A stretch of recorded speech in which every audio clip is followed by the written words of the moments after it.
70 degrees, sunny and windy. Los Angeles Coliseum the scene. A sellout as the Chiefs and Los Angeles Raiders battle for first place in the AFC West.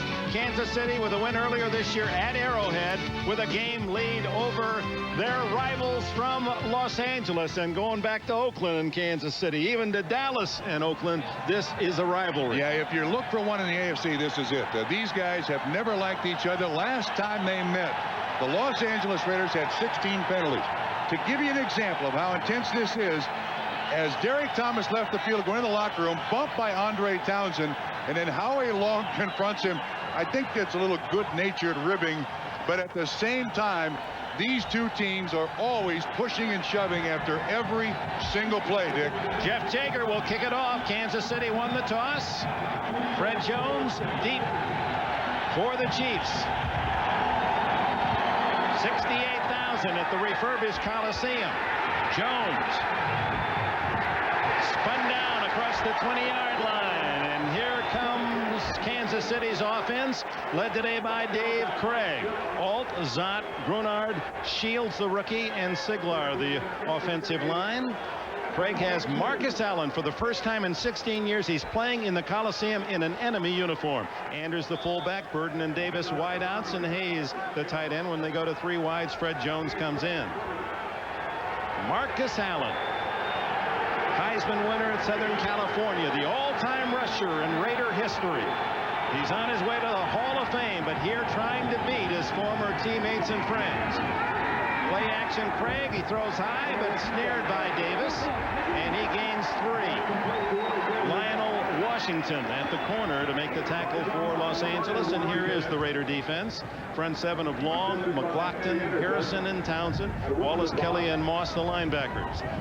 The secondary of McDaniel and Washington. They'll play a lot of man, and Hoskins and Anderson. Anderson the surest tackler, as Gunther Cunningham, his coach, indicated yesterday. James Trapp, an Olympian in sprint speed, comes in the nickel.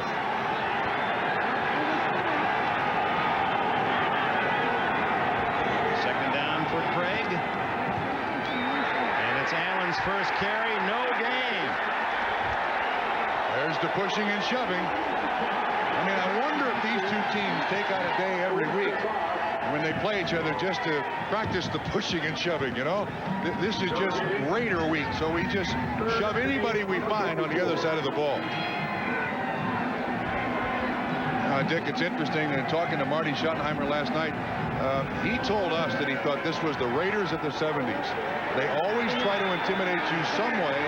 They do it with that defensive front four and the receiver speed in 1993. They show blitz on 3rd and 8. Craig going up on top to Davis, and the ball not close. Well shut off was Davis by Lionel Washington, with Hoskins there to help. So the defense ranked in the top 6 in the league. Both of these defenses shows early for the Raiders. If Dave Craig has a problem with this Kansas City offense, it's the 5-step drop, and he's real close to the defensive line. Anthony Smith, 94, their pressure in his face. Craig couldn't follow through completely, therefore the incompletion.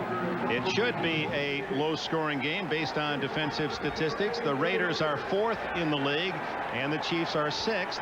Tim Brown about to set the all-time Raider record in punt return yardage. Neil Colsey owns it, just a handful of yards away, and this could do it for Brown.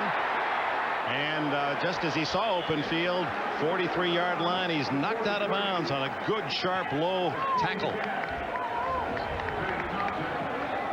Benny Thompson, one of the stars on the Raider special, or on the Kansas City special teams, as we look at the Raiders offensive line of Perry Wisniewski, Mosbar, Montoya, and Wilkerson. Hostetler, the ex-Giant. Robinson, the rookie runner. Smith, the blocker. Tim Brown, the leading receiver. Wright with great speed, and Ethan Horton, the tight end. Montgomery, the rookie, and James Jett, the speedster, come in, and he is a man to fear. Hostetler comes out throwing. Underneath he goes, complete at the Kansas City 46-yard line. Looks to be good enough for a first down. Well, Dick, you can see the immediate respect of those Kansas City defensive backs laying way off. Here's Carter, 34. See how much room that ace Alexander Wright gets. You have to respect these players these receivers speed for the Los Angeles Raiders. They can run by any defensive back there is in the league, Dick. But normally a man over the middle, like right there, juggling the ball, there's a defender on him to jar it free, but it took forever for the tackle to be made. It is a first down at the Kansas City 46. Tim Brown in motion. Big hole for Robinson, and the rookie is to the 34-yard line. Robinson from Northeast Louisiana, an 8th-round pick and the leading rusher for the Raiders coming in. Last week against the Bears, the Raiders rushed for a season-high 179 yards. Part of it was in increasing their offensive line splits, just stretching the defense ever so slightly. Good angles there by the Raiders offensive line, and he picks up an easy 13 yards. Improving week by week is Robinson. He set all kinds of records at Northeast Louisiana, 22 different rushing records, and he gets the call again this time. Very little. Darren Mickle, number 92, was in on the tackle. Here are the starting front seven. Smith, who had 4 sacks in the first game against the Raiders. Phillips, the ex-Charger. Sally Amua, fresh from his home run on Monday night. Derek Thomas, the sacker. Rogers, Simeon, and Marts are the linebackers. And Lewis, Carter at the corners. They get the talent of Carter into the corner by moving Kevin Ross from the corner to safety with Martin Bayless. Taylor, Terry, Mincy. When they go to their nickel, they like to use 7 defensive backs at times.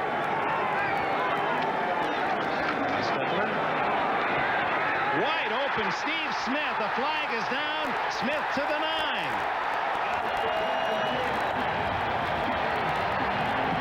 "22 yards if." And Hostetler likes what he hears from the officials. Holding against Kansas City. They'll take the play. Boy, Dick, this is another effect of the speed of the wide receivers. The underneath. We couldn't get the guy who came up with who was charged with the penalty, but again, Dick, you see linebackers, defensive backs dropping to help with these speedy outside receivers. Look at Kevin Ross, and the receivers underneath are going to get a lot more business now that people are beginning to respect these outside receivers. First and goal, a very impressive opening drive as Napoleon McCallum has his first carry. And look at the former star at the Naval Academy. Power for yardage to the 4-yard line. Lieutenant McCallum. We wondered if Knapp knew he was going to be used as much as he was last week. Art Shell went to him last Wednesday and said, Knapp, can you carry the ball for us? It was intended for him to be there just in short yardage and goal line, but he carried the ball so well that he got more carries than he thought he would. And man, he was a big part of a good rushing game last week in Chicago. Hit on the 9-yard line, carried all the way to the 4 on that effort. He gets it again. Touchdown!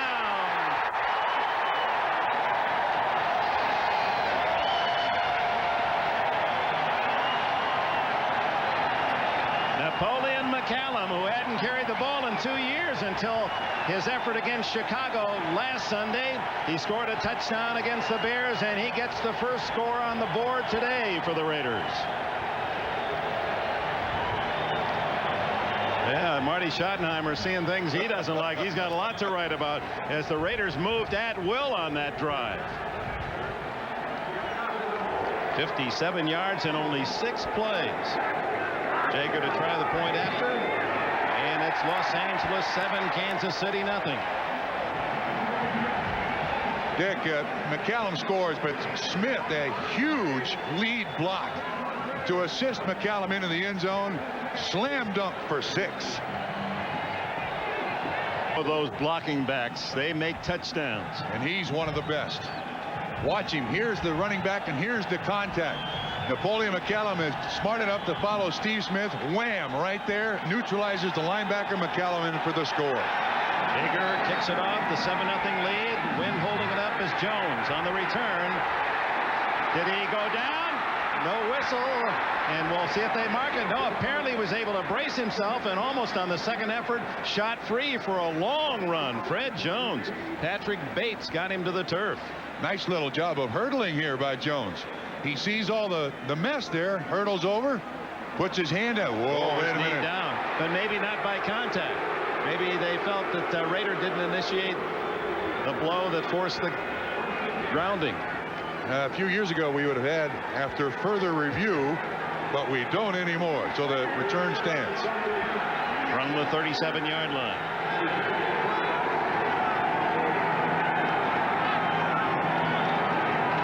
Give it to Marcus. A tough 3-yard gain.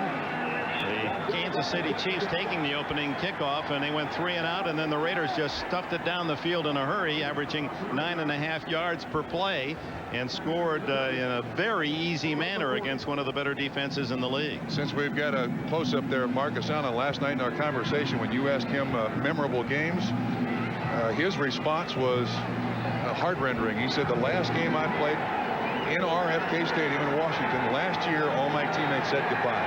That game of all that I played meant the most to me. As a Raider. Allen again. Not much, maybe 2.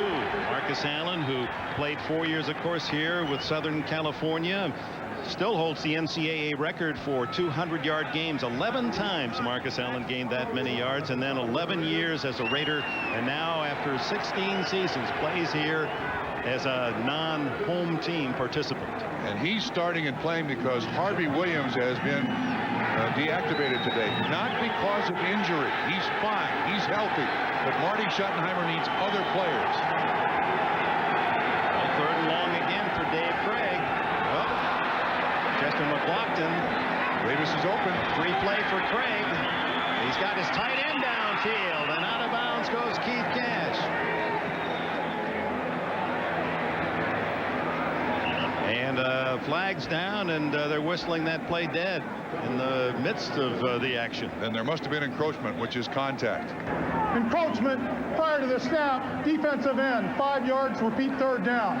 So McLaughlin made contact. If he's in the neutral zone, it's allowed. If there is contact, it's called encroachment. And if it's encroachment, then, well, we can't see if there's contact. He's right over Zott, 79, the left guard, but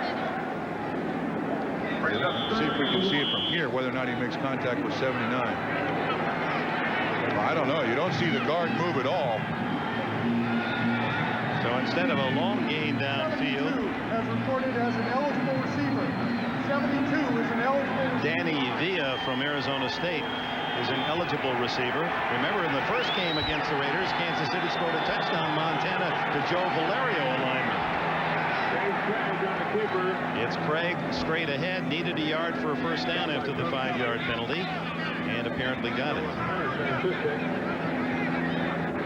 Dick, what Kansas City has to do here today is keep out of pass rush situations. They've got to try as best they can to at least threaten the Raiders with the run, so that the Raiders can't turn loose their pass rushers. As long as they can do that and do that consistently, Dave Craig and the Kansas City Chiefs offense can function. Raiders 2nd in the NFL in sacks with 28, one behind New Orleans starting today. The pitch back to Craig, and Craig going long for Davis. Whoa! Double covered, but Willie Davis had a shot at it. McDaniel and Washington, the 2 corners, converging on Davis. They were not fooled. From behind the defense, the handoff, the pitch back, you see Davis bottom corner of the screen. This is about as far as Dave Craig can throw it, but excellent coverage, and it is very unusual that the 2 corners converge to be there to knock the ball away from the receiver. Washington underneath, McDaniel on top. Davis still has a chance at it. Winds are gusting up to 40 miles an hour. It's going to be a tough read on those long passes. Allen twists out of trouble. Oh, is that some pretty running to gain about 5 when there didn't seem to be a thing there for him. He's into Raider territory at the 47. He has already carried the ball coming into this game 100 times so far this season for the Kansas City Chiefs, as you see this coming right at you. And he went to Marty Schottenheimer this week and said, look, don't worry about my physical well-being. I can carry it 100 times over the last 8 games of the season. Don't worry, I'm fine. Now, here's a guy who is willing to commit just about anything physically to this Kansas City Chiefs team. Marcus leads the Chiefs with 354 yards coming in, but only 3.9 yard average. The pass complete. to Fred. Tim Barnett it is. Tim Barnett, but he's denied the first down on a solid hit by Lionel Washington. Well, that's beautifully timed by Washington. He lets Barnett make the break, make the catch, puts a helmet right in his kidneys. Again from behind the defense. 3-step drop. Watch this hit. Head in front of the receiver so he can't make any more ground downfield. Excellent tackle, Lionel Washington, and that's why there's pushing and shoving. 4th down and 1 as Brian Barker comes in. Tim Brown back at the 10-yard line. Nice place for a fake punt here. Did they call timeout or was it delay of game? Delay game, offense. And Tim Brown says we'll decline the penalty. Brown, who needed only 14 yards in punt return yardage today to pass Neil Colsey. Penalty is declined. 4th down. He got 6 yards on the first attempt, so he now is 8 away from Colsey's record. He already has the all-time Raider mark for most punts returned.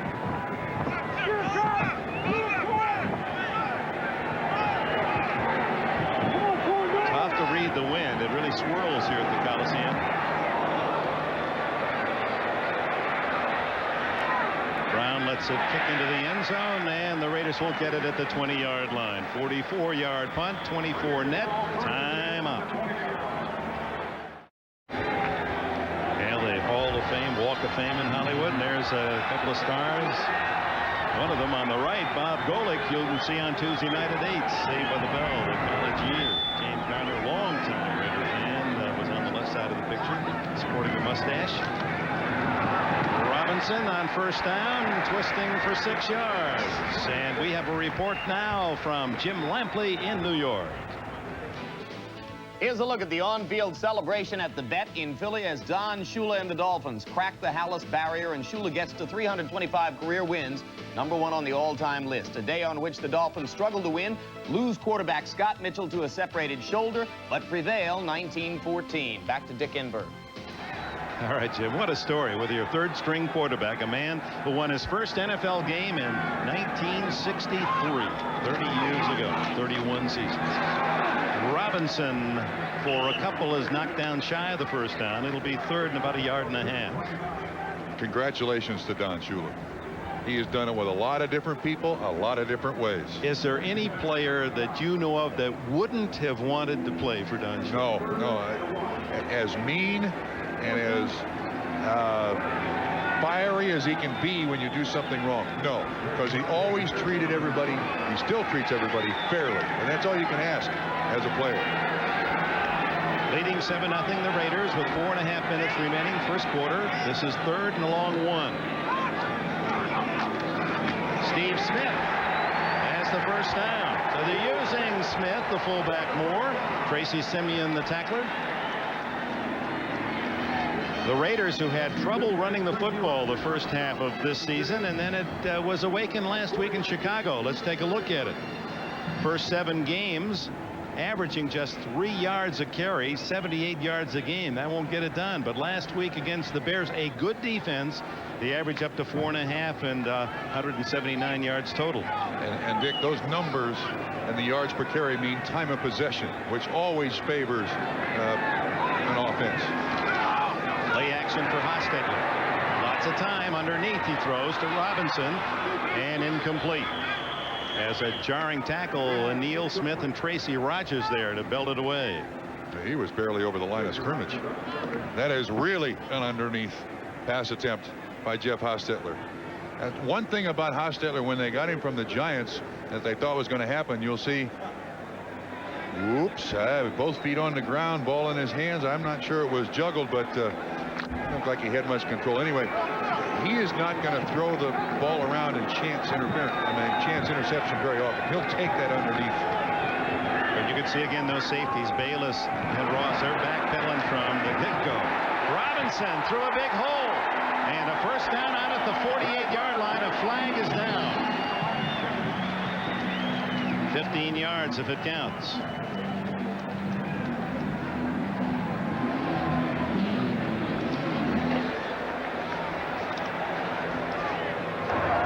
Offside, 90 defense. Penalties declined. First down. Ron Blum is our referee today. Well, so far at the outset, you can see what happens up here. Both these guys across the line of scrimmage, but you can see that they both jump, and then Neil Smith gets caught inside by Gerald Perry, and Robinson is right through there. You see how deep Kevin Ross is?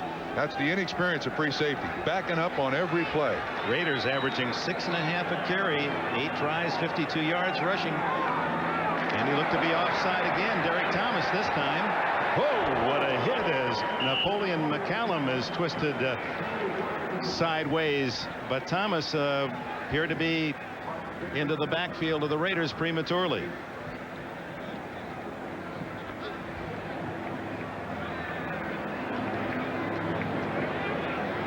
Offside, 58 defense. The penalty is accepted. Repeat first down. So Thomas ticketed for 5 yards. It'll be first down and 5 at the Kansas City 47. This certainly destroys a defense when you've got one guy taken away from the line of scrimmage. It's easy to run the ball, and you've got the other Kevin Ross, the safety, 15-20 yards deep.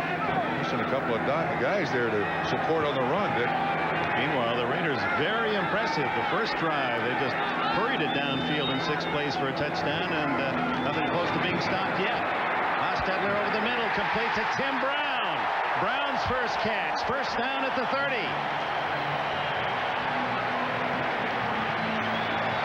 If I were Jeff Hostetler, I'd rely on Tim Brown too. In our conversation yesterday with Fred Biletnikoff, he said that this was collectively the best group of receivers the Los Angeles Raiders have ever had. I mean, when you consider speed, when you consider discipline, the work ethic, these 5 young kids actually, he said they're going to be dynamite in several years. Well, it's certainly the fastest group in NFL history. And there's Neil Smith again before the snap.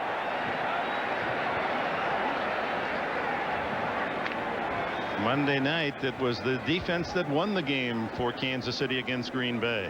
False start, 71 offense prior to the snap. So Gerald 5 Perry yards, this repeat time first down. inducing the movement of Smith. So it's 5 against the Raiders, the most penalized team in the National Football League. Well, last time these two teams met, it was the Raiders doing all this jumping.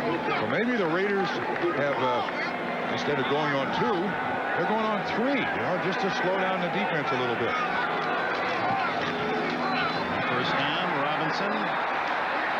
Some good running, but too many white shirts. Tracy Simeon and Albert Lewis collaborate, and Lewis, the lanky corner, good shoulder tackle. Spotted at the 32-yard line, where it'll be second down and about 11 and a half. Kansas City bringing in all the defensive backs they own. I mean, they brought a bunch of them in here, Dick. 1, 2, 3, 4, 5, 6. They got 7 defensive backs in the ball game. Hostetler 3 for 4 in this opening quarter, 50 yards. Looked like early movement again, and then the tackle made by Darren Mickle, but he appeared to be the man offside. Yep. I think the Raiders have changed the snap count here, Dick. Slowed things down.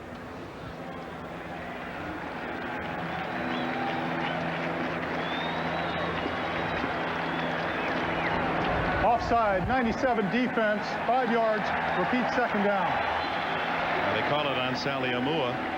And let's take a look now at the natural gas quarterback efficiency ratings. Joe Montana helping out in the coach's booth upstairs. Today, Scott Mitchell, injured in the game against Philadelphia, had the top numbers going into this first game of the second half of the season. Asias and Elway. Hostetler in 8th place. So another 5-yard, free 5 yards for Hostetler on the offside.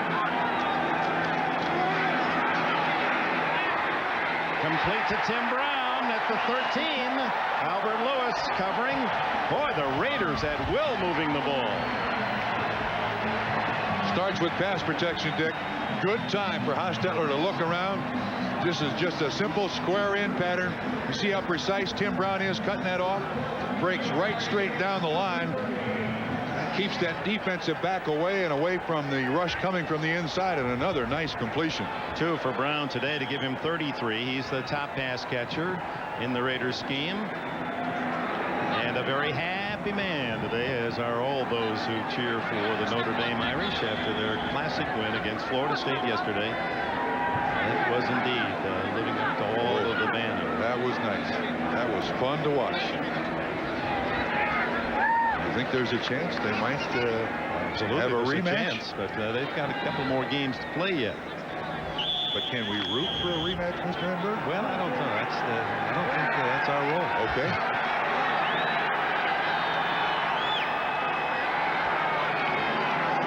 The toss to McCallum. And he's inside the 10-yard line. Kevin Ross makes the hit. Final play, first quarter. Raiders 7, Kansas City nothing. Before we go to the second quarter action, this is Monday night. Derek Thomas strips the ball from Favre, picked up by Saliamoa, who has his second touchdown as a Kansas City Chief. It was the defense, and look at this hit by Saliamoa. A memorable tackle that forces the ball free, denies Green Bay a score, and Kansas City's defense steps up to give them a win. But today, Marty Schottenheimer not finding that kind of result. It's the Raiders running and passing at will. 124 to 16 yards in the first quarter. Second down. It's McCallum up the middle, and he carries tacklers inside the 5, close to a first down near the 3. So Marty Schottenheimer yells at the defense, and there's another flag. Don't know who it's on. But the one thing I can tell you is when you have a division opponent you play twice a year, Dick, you get used to their snap count. The players out there who are veterans know it. It appears to me that the Raiders have inserted a word or a number, offside again, something to disrupt what the Kansas City Chiefs think is the normal snap count for the Los Angeles Raiders. It's got to be just totally puzzling Schottenheimer. I mean, that's just, these are men trained at their craft, and about the last thing you expect, it's almost a mental error to be offside or drawn offside. Absolutely. But you do get in a habit. I mean, you try to anticipate the snap count as best you possibly can. I mean, 4 offsides on this drive. Yeah. I mean, Pop Warner teams don't have that kind of difficulty.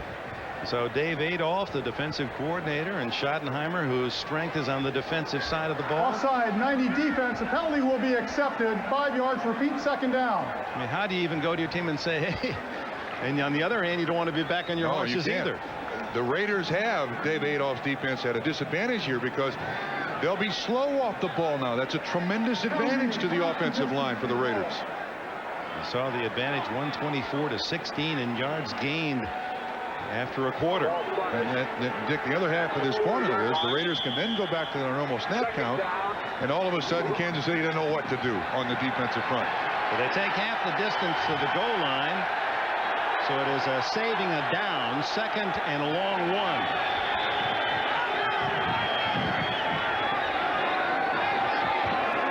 Stetler changing plays. It's McCallum. And a good defensive surge from Kansas City. Bayless coming up to support along with Lonnie Marts as Saliamoa down off the bottom of the pile. They didn't move anybody much there. Tough to move the concrete man Saliamoa. Remember several weeks ago we talked to Steve Smith, the blocking back for the Raiders, and he said low man wins when it comes to these blocks. Hard to get under Dan Saliamoa now. 6 feet 300 plus. Todd Pete, number 64, 305-pounder, is a eligible receiver. 3rd and 1. Oh, it looked like Smith was going forward. Napoleon McCallum fumbles, and who's got it at the 1-yard line? Kansas City, just as they did Monday night. The defense denying the opposition a big score inside the 5. Albert Lewis recovered the ball. Let's see who made the hit. From behind the defense, we should be able to see here Smith with the lead block. It's Rogers, Tracy Rogers. He got hammered by Smith on the last touchdown. Albert Lewis picks up the ball, 1st and 99.5 for Kansas City. Saliamoa on Monday night denying a touchdown the Packers, and today Tracy Rogers with a critical takeaway as the Raiders threatening to make it 14-0. This is what happens. Kansas City in their wins, plus 44 in the turnover table, and they're a -13 in their 14 losses in the last 3 years. Last week they had 6 turnovers, resulted in 20 of the 23 points they scored against Minnesota. From the 1-yard line, Dave Craig, who is 2 for 4 passing for 5 yards. The Raiders had just gone 76 yards, nothing to show for it. Up the middle, the fullback Kimball Anders, a gain of 4, a little room for Kansas City, a lot of room from here to New York. Coming back from the dead, this is Chris Jackie of the Green Bay Packers. Dick kicking the 36-yard field goal with 3 seconds left in the Superdome that gave the Pack the come-from-behind 1917 win over New Orleans. They couldn't have afforded to lose. Back to Dick Enberg. So Mike Holmgren's team moves within 2 of the Central leaders. Detroit, the Lions are 7-2. And New Orleans drops to 6-3. The 49ers now tied with New Orleans for the lead in the West of the NFC. 2nd and 6. Over the middle to the 15 and a first down. Barnett with a first down. Hassan Jones just on the little slant. Washington giving him just a little bit too much room. That was an excellent throw by Dave Craig. Perfect timing there. Hassan Jones, the veteran from Florida State, the ex-Viking, his 7th catch of the year.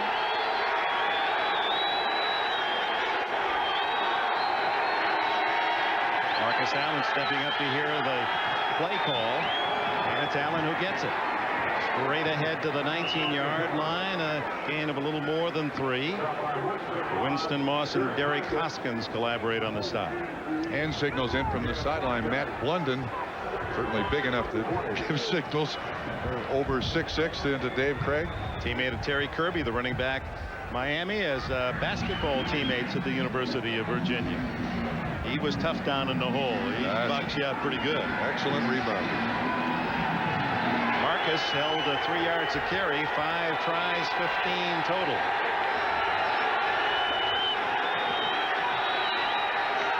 Craig changing the play.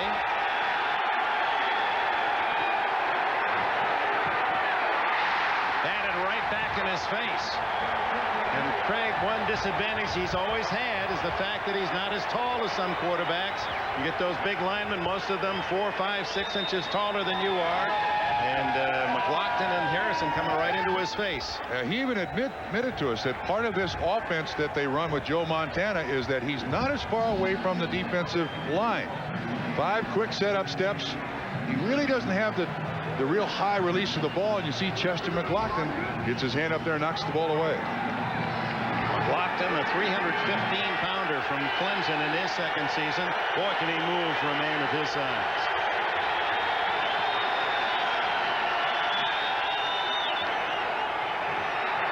Craig has a man off the fingertips of Willie Davis, and a flag is down. And this one could be against the Raiders with a contact after 5 yards. Dick, I also noticed the Raiders now appear to have, watch the signal here. I think you're right. Holding against the defense. It now appears that they have a super pass rush package they put on the defensive line because Townsend, Anthony Smith, Harrison, and Howie Long were all in there to put pressure. That's the first time we've seen those 4 in combination to get to the quarterback. See if we can pick up what happened on the holding 46 defense, 5 yards, first down. That's Torrin Doran. The Kansas City Chiefs had twins. Doran is right here. Willie Davis takes Hassan Jones takes the inside release, and there Doran holds him up. Kansas City tries to run a little pick. Good call by the officials. Third down, that gives the Craig-led Chiefs a first down. Fumble by Marcus Allen. Aaron Wallace had it. Pop free, but the Raiders control. Terry McDaniel following Aaron Wallace.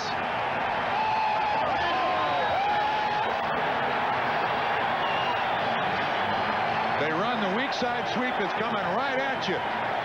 Good block, Kimball Anders, 38. McDaniel strips it away. Aaron Wallace with the recovery. Wallace had it slid underneath him, then he may have gotten it on the 2nd try. So the fumble given right back by Marcus. Marcus Allen. No one hurts more now than Allen, trying to get all he could out of that run. And Terry McDaniel, his buddy, former friend, the Raiders stripped him with a solid tackle. The Raiders take over at the 33, and Hostetler looks for something big.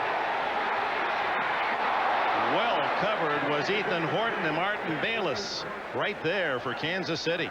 Well, again, now the Raiders going to send anybody and everybody deep that's a receiver just to threaten the defense. Good time for Hostetler to throw here. Not a play action fake. Excellent protection. He's waiting. Well, Derek Thomas finally gets in his chest. But Ethan Horton, a big receiver. Bayless underneath to knock the ball away. Horton had to play the role of defender to knock it away from Bayless to deny the interception. So Hostetler is 4 for 6, 64 yards. Toss to Robinson. Breaking tackles to the 20 and a first down. Kevin Ross finally got him. Well, those widened splits that they discovered there, you see between center and guard how much room. And you also tend to see the Kansas City Chiefs trying to make penetration across the line of scrimmage. So the offensive line is going to have some angles on these people. Great run by Robinson. Here's a young man who's averaged only 3 yards a carry the first 7 games. Improved that a bit last week. It would move his season average up to 3.2, and now he's almost 8 yards a shot today against Kansas City. 54 yards total. They don't get it off. Did he call time before the clock? No, flag is thrown in the end zone, so it is going to be delay of game. So the Raiders have spent not their first time out. This is delay of game unless Hostetler is going to call a time, which is his prerogative as well. Now wait a minute, he's going. Los Angeles. Oh, wait a minute. Look in the end zone. There's a flag down.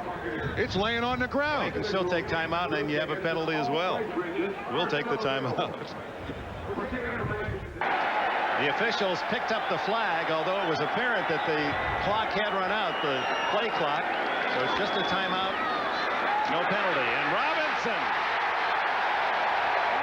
They're just beating the Chiefs at the corners. Great blocking again. And Robinson rumbles for 12 more. Yes, Steve Smith is the man throwing the key block. And Ethan Horton, 288. This kid is beginning to run the ball a lot like Marcus Allen used to do with the Los Angeles Raiders back in the early 80s. Great acceleration in the first 2 or 3 or 4 steps around that corner. And that Steve Smith again, just hammering people at the line of scrimmage. Good escort for Greg Robinson. 3 possessions for the Raiders. 3 times they've had first and goal. They've scored. They fumbled at the Kansas City 1-yard line, and now first and goal from the 9. Leading 7-0. McCallum for a couple. Defensive left side of the Chiefs line there to make the stop. Terry Robisky aside head coach Art Shell. Shell, a teammate of Marcus Allen back in the early 80s up in Oakland. Tyrone Montgomery comes into the backfield for Robinson, and they like to throw to Montgomery.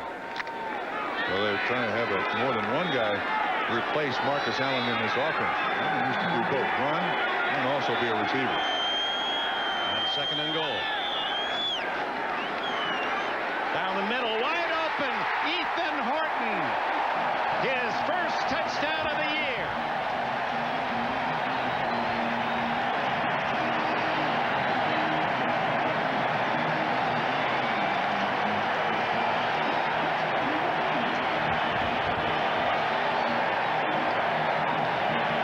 So after the Marcus Allen fumble at the Kansas City 33, the Raiders strike quickly. It's Haas to Horton, 8 yards on the payoff. It started with the fumble by Marcus Allen, unfortunately, for Marcus Allen. Jeff Jager, the try for point.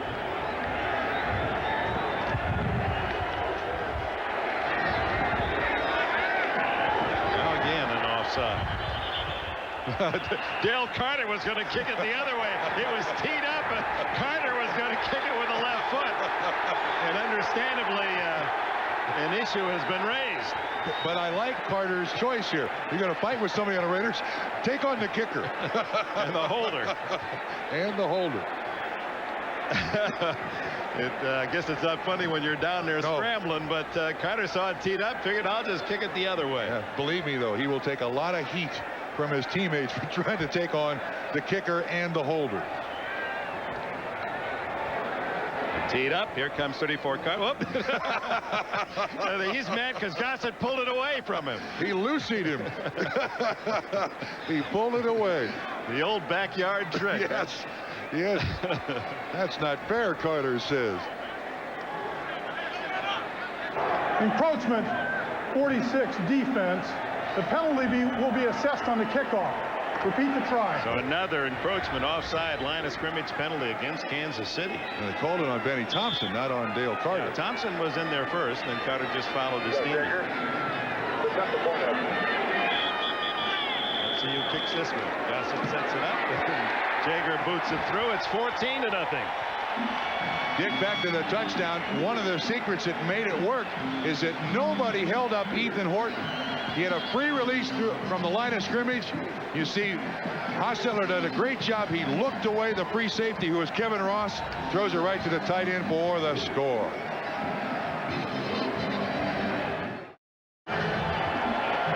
Winds waving the palm trees that surround the Coliseum in Los Angeles. So windy that the blimp we'd hope to have with us today, a beautiful clear day, unable to go airborne.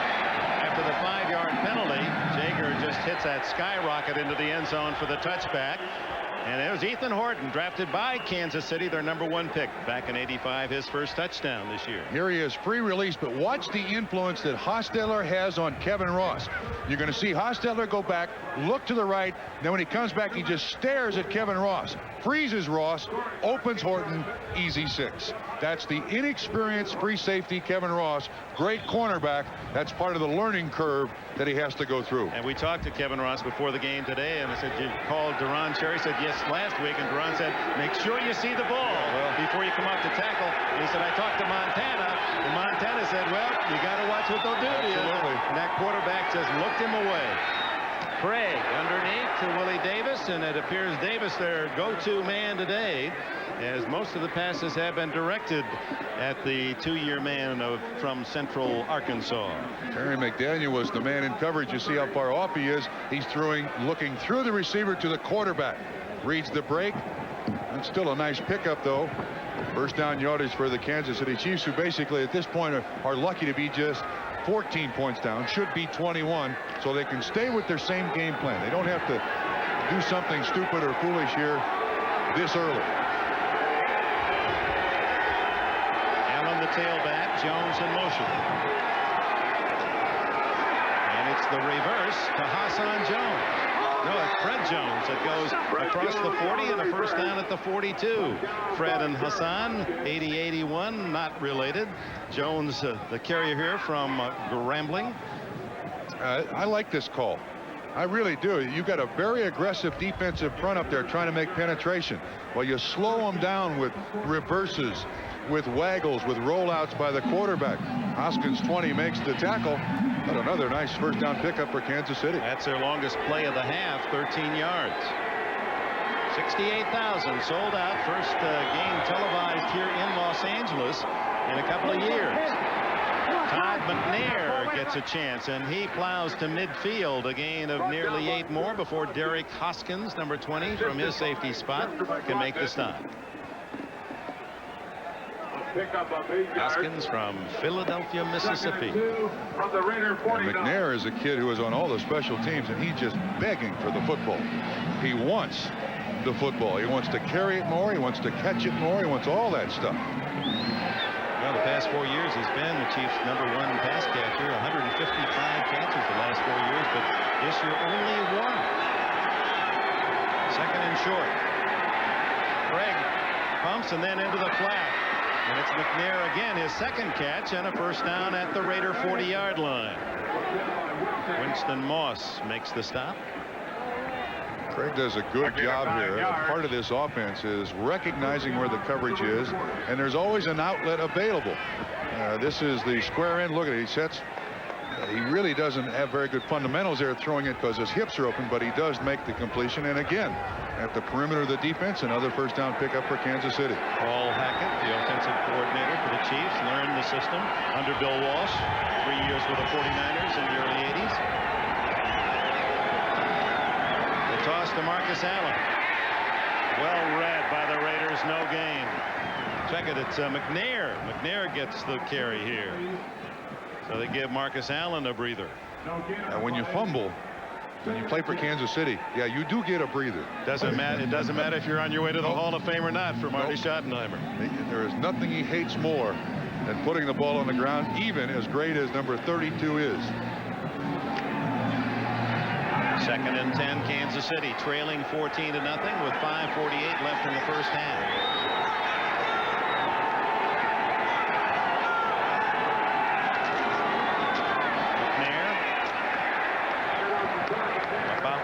Joe Kelly and Howie Long on the tackle. Kelly, they're very happy with Joe Kelly, an unrestricted free agent from the New York Jets this year.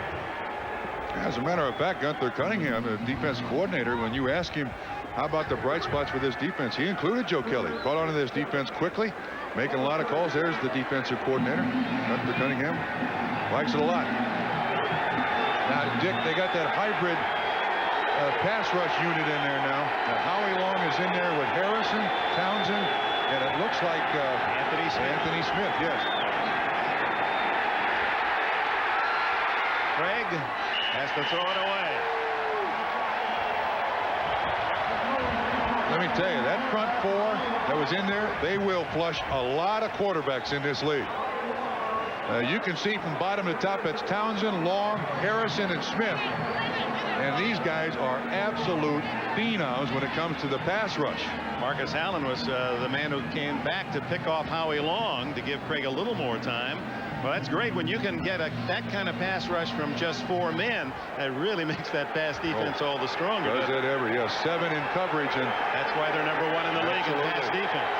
They're going to go for it on 4th and 7, trailing 14-0. Underneath, and that's going to be good enough for the first down. Willie Davis again. Tackled by Torn Dorn. That's a big play for Kansas City. Marty needs, Schottenheimer and his Chiefs need something out of this drive. Boy. It could be 21-0, even a field goal for Kansas City. Yeah, look at what they do here. They flood the area, and they got the outside receiver coming in. It's almost like natural picks, although Barnett 82, and they really don't make contact, but an excellent throw by Craig. That's a nice 4th down pickup, and that's great confidence in the offense to get the job done. Well, he figured the punt, the way things are going, you take it in the end zone, it would only been 13, 14 yards. Good choice. There are the numbers on Dave Craig. Down the middle, has a man open, incomplete, intended for Tim Barnett. Oh, Craig gave up on that just an instant too soon, Dick. He was going to go away from Barnett. You see him when he sets up. He says he's not open. Now watch at the end here. He says, no, he's not open. Oh, yes, he is. He's looking at Barnett all the way. No. Oh, if he'd have just stayed in there for that split second longer, that was still awfully close to a completion. Off the fingertips of Tim Barnett. He starts out looking right, comes back left. They kind of sensed a little pressure there. In motion. Could be some offsides, and up the middle goes McNair. As looking past, they go run and pick up 9 yards before Winston Moss and Lionel Washington can make the stop. So McNair being used extensively here, and a man who had only 9 carries all season gets 4 chances in the first half today. Takes it to the 3:44 mark. 3rd down and 1. Ball right on the 20-yard line. Danny Villa, 72, is tight end on the left side and eligible receiver. Now Keith Cash moves to a wing right. Now back left. Up the middle, Marcus Allen. He has the first down at the 16-yard line. You may not have heard us say it a couple, 3 weeks ago, but I was shocked to hear with all that Marcus Allen is praised for doing, receiving, running the ball. Marty thinks he's the best short yardage running back he's ever seen or coached against in the history of the NFL. This is for a guy who was, what, 210? I mean, there are a lot of running backs who are a lot bigger and a lot stronger, and Marty thinks he's one of the best. He's not a Larry Zonka type that gets in there and plows, but you rarely get a solid hit on Marcus Allen. So first down outside the 16. A little misdirection, the give to Anders, and only to the 15-yard line. Well read by Nolan Harrison, 74, budding giant in the middle of that young line of the Raiders. He's only in his 3rd year out of Indiana. And as Howie Long says, really suddenly it's like someone this year, after a couple years, awakened to the world of pro football. Well, Howie put it best. He said, you know, you come in to this league and you're a physical phenom and a mental midget. You got to learn how to play this game with your strength and ability. And Howie is a great teacher. That's right. It doesn't hurt to have him playing beside you. Approaching the 2-minute warning. Craig underneath. Took it Anders, and it's a touchdown. Kimball Anders, 15-yard play. And for Dave Craig, that breaks a tie on the all-time touchdown list. He was tied with Terry Bradshaw and Y.A. Tittle. David Craig, Milton College, with those names, and he moves ahead. First plane ride he ever took was to Seattle to sign his contract. The first playbook he ever had was a professional playbook from the Seattle Seahawks, and they played that beautifully. Joe Kelly, the middle linebacker, I think is the guy who was supposed to be the man in coverage, and Kimball Anders went right by him. 213th career touchdown throw by Craig. He's now a number 11 all-time in the history of the NFL. Nick Lowry adds the extra point, and immediately ahead, John Brody, one ahead of Dave Craig as he continues to climb. Of all the great players in NFL history, he might be the least known for what he has accomplished. 14-7 the score. Former University of Houston Cougar, where he played with Andre Ware in that backfield. Kimball Anders, it's a big moment for him, his first ever NFL score, a 15-yard play to cap an impressive 80-yard drive by the Kansas City Chiefs. Now it's Rocket Ismail and Alexander Wright, two dangerous return men waiting for the kickoff from Nick Lowry, and they'll just wait and shift at the last moment. And it's Ismail to Lowry's left, and that's where the ball is aimed. Wynn takes it into the end zone, and Rocket will kneel, and the touchback at the 20-yard line. And that's the 2-minute warning. It comes with 1:54 remaining in the opening half. He's going to call you again. No, I'm the guy out on the West Coast, remember? It's reviewing. Robinson to the 24-yard line. Neil Smith makes the stop. We'll see how the Raiders play it with the lead. 14-7. The score certainly is misleading, isn't it? The way the Raiders have seemed to dominate, yet lead by only 7. And Schottenheimer calls time. Number 1. In Central. They're leaping just at the thought of that here in Los Angeles. Actually, you've never seen John Faratzis before. That's as close as we can let you get to our executive producer. Hostetler underneath to Horton. They hooked up on the touchdown that made it 14-0, and Horton a first down at the 38-yard line. Dale Carter on the coverage. Kansas City hoping to. Well, we got a timeout again. This time for the Raiders, Dick. Don't get in the way of this upcoming commercial, Bob. Slow down. To go in the half, the Raiders have used their second timeout. There's the timeout situation. We saw a shot of Marty Schottenheimer, and that reminds us that his quarterback in the playoff years while he was in Cleveland, Bernie Kosar, with a big move to Dallas, and Kosar has thrown a touchdown pass to the Cowboys. No kidding. First half, they moved out 17-0 against Phoenix. Hostetler has had only 2 hit the ground, 6 for 8. Oh, what a move to elude the rush, and completes it out at the 48-yard line. Horton again. He came into this game the number 2 Raider receiver with 22. Has 3 today. Dick, Hostetler has a great sense of what's happening around him. Neil Smith with the left arm steps up at tight end underneath again. There to make the reception very close. Jaime Fields almost knocked that one away. Into the flat to Steve Smith, and they keep him in bounds.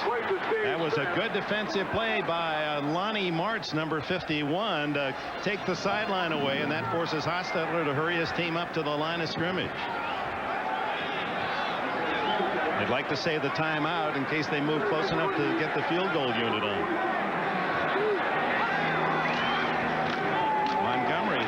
Check that Robinson. He's had a big first half. Down to the 40-yard line goes the rookie. Well, late flag came in there, Dick. Jaime Fields made the tackle. Fields getting some duty here. He's the 4th-round pick out of Washington, number 59. Motioning that it's against the Kansas City Chiefs, and it also stops the clock.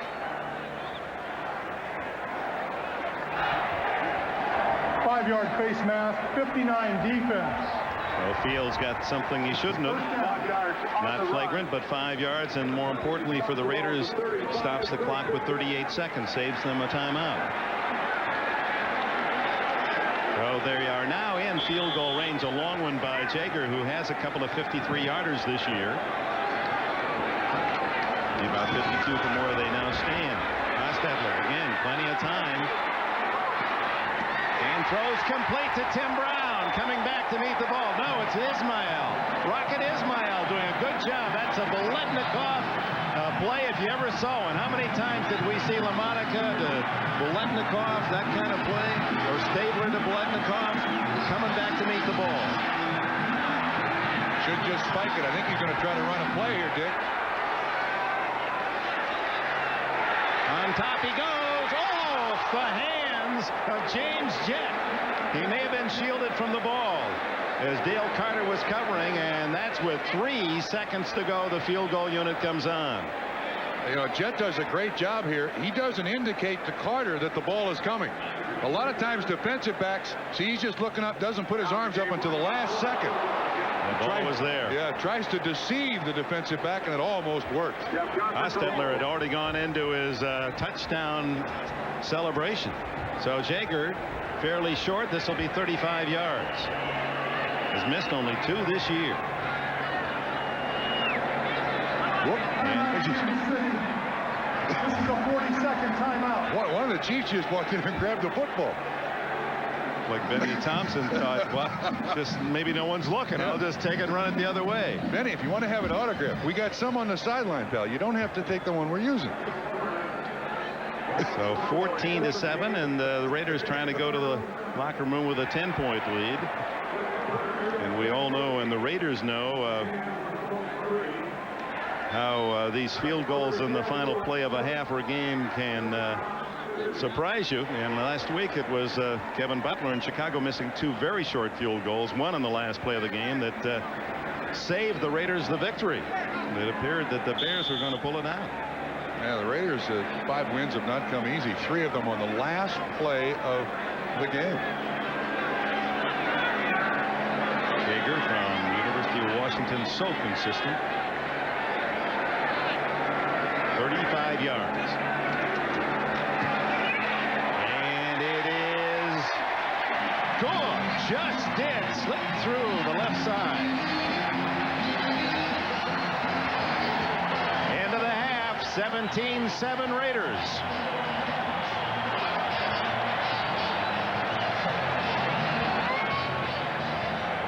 So the Los Angeles Raiders battling to tie Kansas City for first in the West, lead by 10 as we go to New York and Jim Lampley. Welcome back. I'm Jim Lampley with Mike Ditka. Let's quickly get up to date on everything that is happening in late games, including the one you're watching between the Raiders and the Broncos. Raiders on top 17-7 now, Mike. They've rediscovered their running game with young Greg Robinson. Yeah, they're running the ball a lot better, and maybe what they need is a sellout every week to win football games because they're playing their best football. They look like they have some consistency not only on offense but defense also. Something you've been waiting for all year. So the Raiders trying to tie up the Kansas City Chiefs atop the AFC West. The other team that can come along with them is Denver. And right now the Broncos lead the Vikings 20-10 in the second quarter. John Elway with 2 touchdown passes in that game. He leads the league in that category.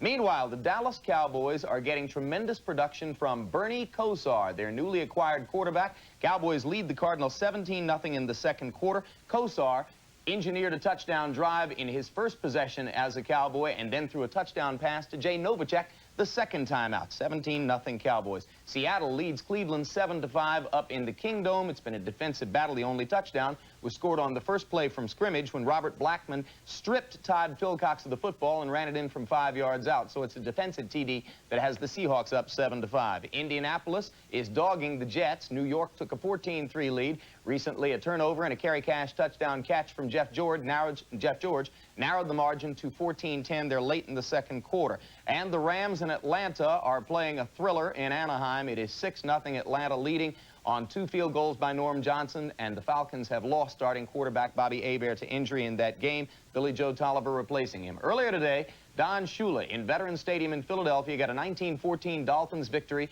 to move past George Halas and become the all-time winningest coach in the league. Miami got on the board first in the game. Scott Mitchell stepping up and finding Terry Kirby in the back of the end zone for an 8-yard score. PAT was botched. It was 6-0 Dolphins. Just before halftime, though, with Miami leading 13-7, Ken O'Brien to Calvin Williams for the second TD of the day for that pair, an 8-yarder that gave the Eagles a 14-13 halftime lead. Here's the bad news for Miami. Scott Mitchell in the third quarter separated his left shoulder as he pounded it against the hard Veterans Stadium turf. Late in the game, first, it was James Lofton dropping the ball at the 5-yard line, and then on 4th down, O'Brien losing the football out of his hand as the Eagles tried to come back and overhaul Miami. So Shula escapes with the 19-14 win, and after the game, Don Shula talked about this historic milestone. The way that our football team pulled together was very important to me, too, and someday when I have the luxury of thinking back on this win, I'm going to remember it for that reason, that we were faced with a lot of adversity, and our team came together and responded to that, which is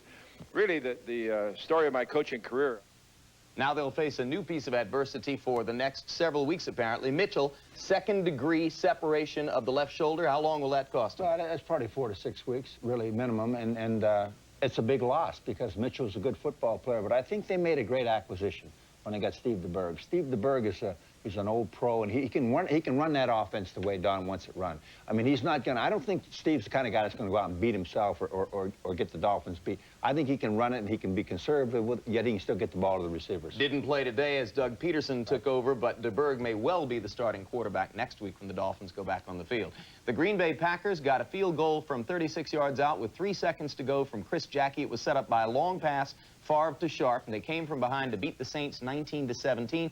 That drops New Orleans into a first-place tie in the NFC West with the San Francisco 49ers, because today in Tampa Bay, the 49ers got a huge day from Steve Young and Jerry Rice en route to victory. 49ers scored on the game's opening drive. Watch Young pump fake and then find Rice down the middle from 12 yards out. Niners led 7-0. It was only the beginning for that pair. Bucks scored 2 touchdowns in 16 seconds, but then Young hit Rice between defenders for a 51-yard TD. That extended the San Francisco lead to 24-14. Next possession, Young again to Rice. Third touchdown of the half, this one from 9 yards. San Francisco up 31-14. Young later finds Rice in single coverage, burns Martin Mayhew for a 26-yard TD. 4th TD catch of the day. Sharp did it earlier this year. And with those TD catches, Rice moved into 3rd place all-time on the league's touchdown list, behind only Jim Brown and Walter Payton. Finally, the New York Giants beat Washington easily for the 2nd time this year. Giants getting to 6-3 with the 20-6 win over the Skins. And the Houston Oilers continue to get well against bad teams. They beat the Cincinnati Bengals 38-3 in Riverfront in a game in which the Bengals simply never showed up. One other quick note. The Bowl Coalition poll is out in college football, and Florida State, despite its loss yesterday at Notre Dame, does rank 2nd. Still a lot to sort out in the next couple of weeks, but there could well be a Notre Dame-Florida State rematch in the Fiesta Bowl. When we return, we'll bring you Ahmad Rashad's mid-season NFL report. That's after a word from the National Football League and messages from your local station.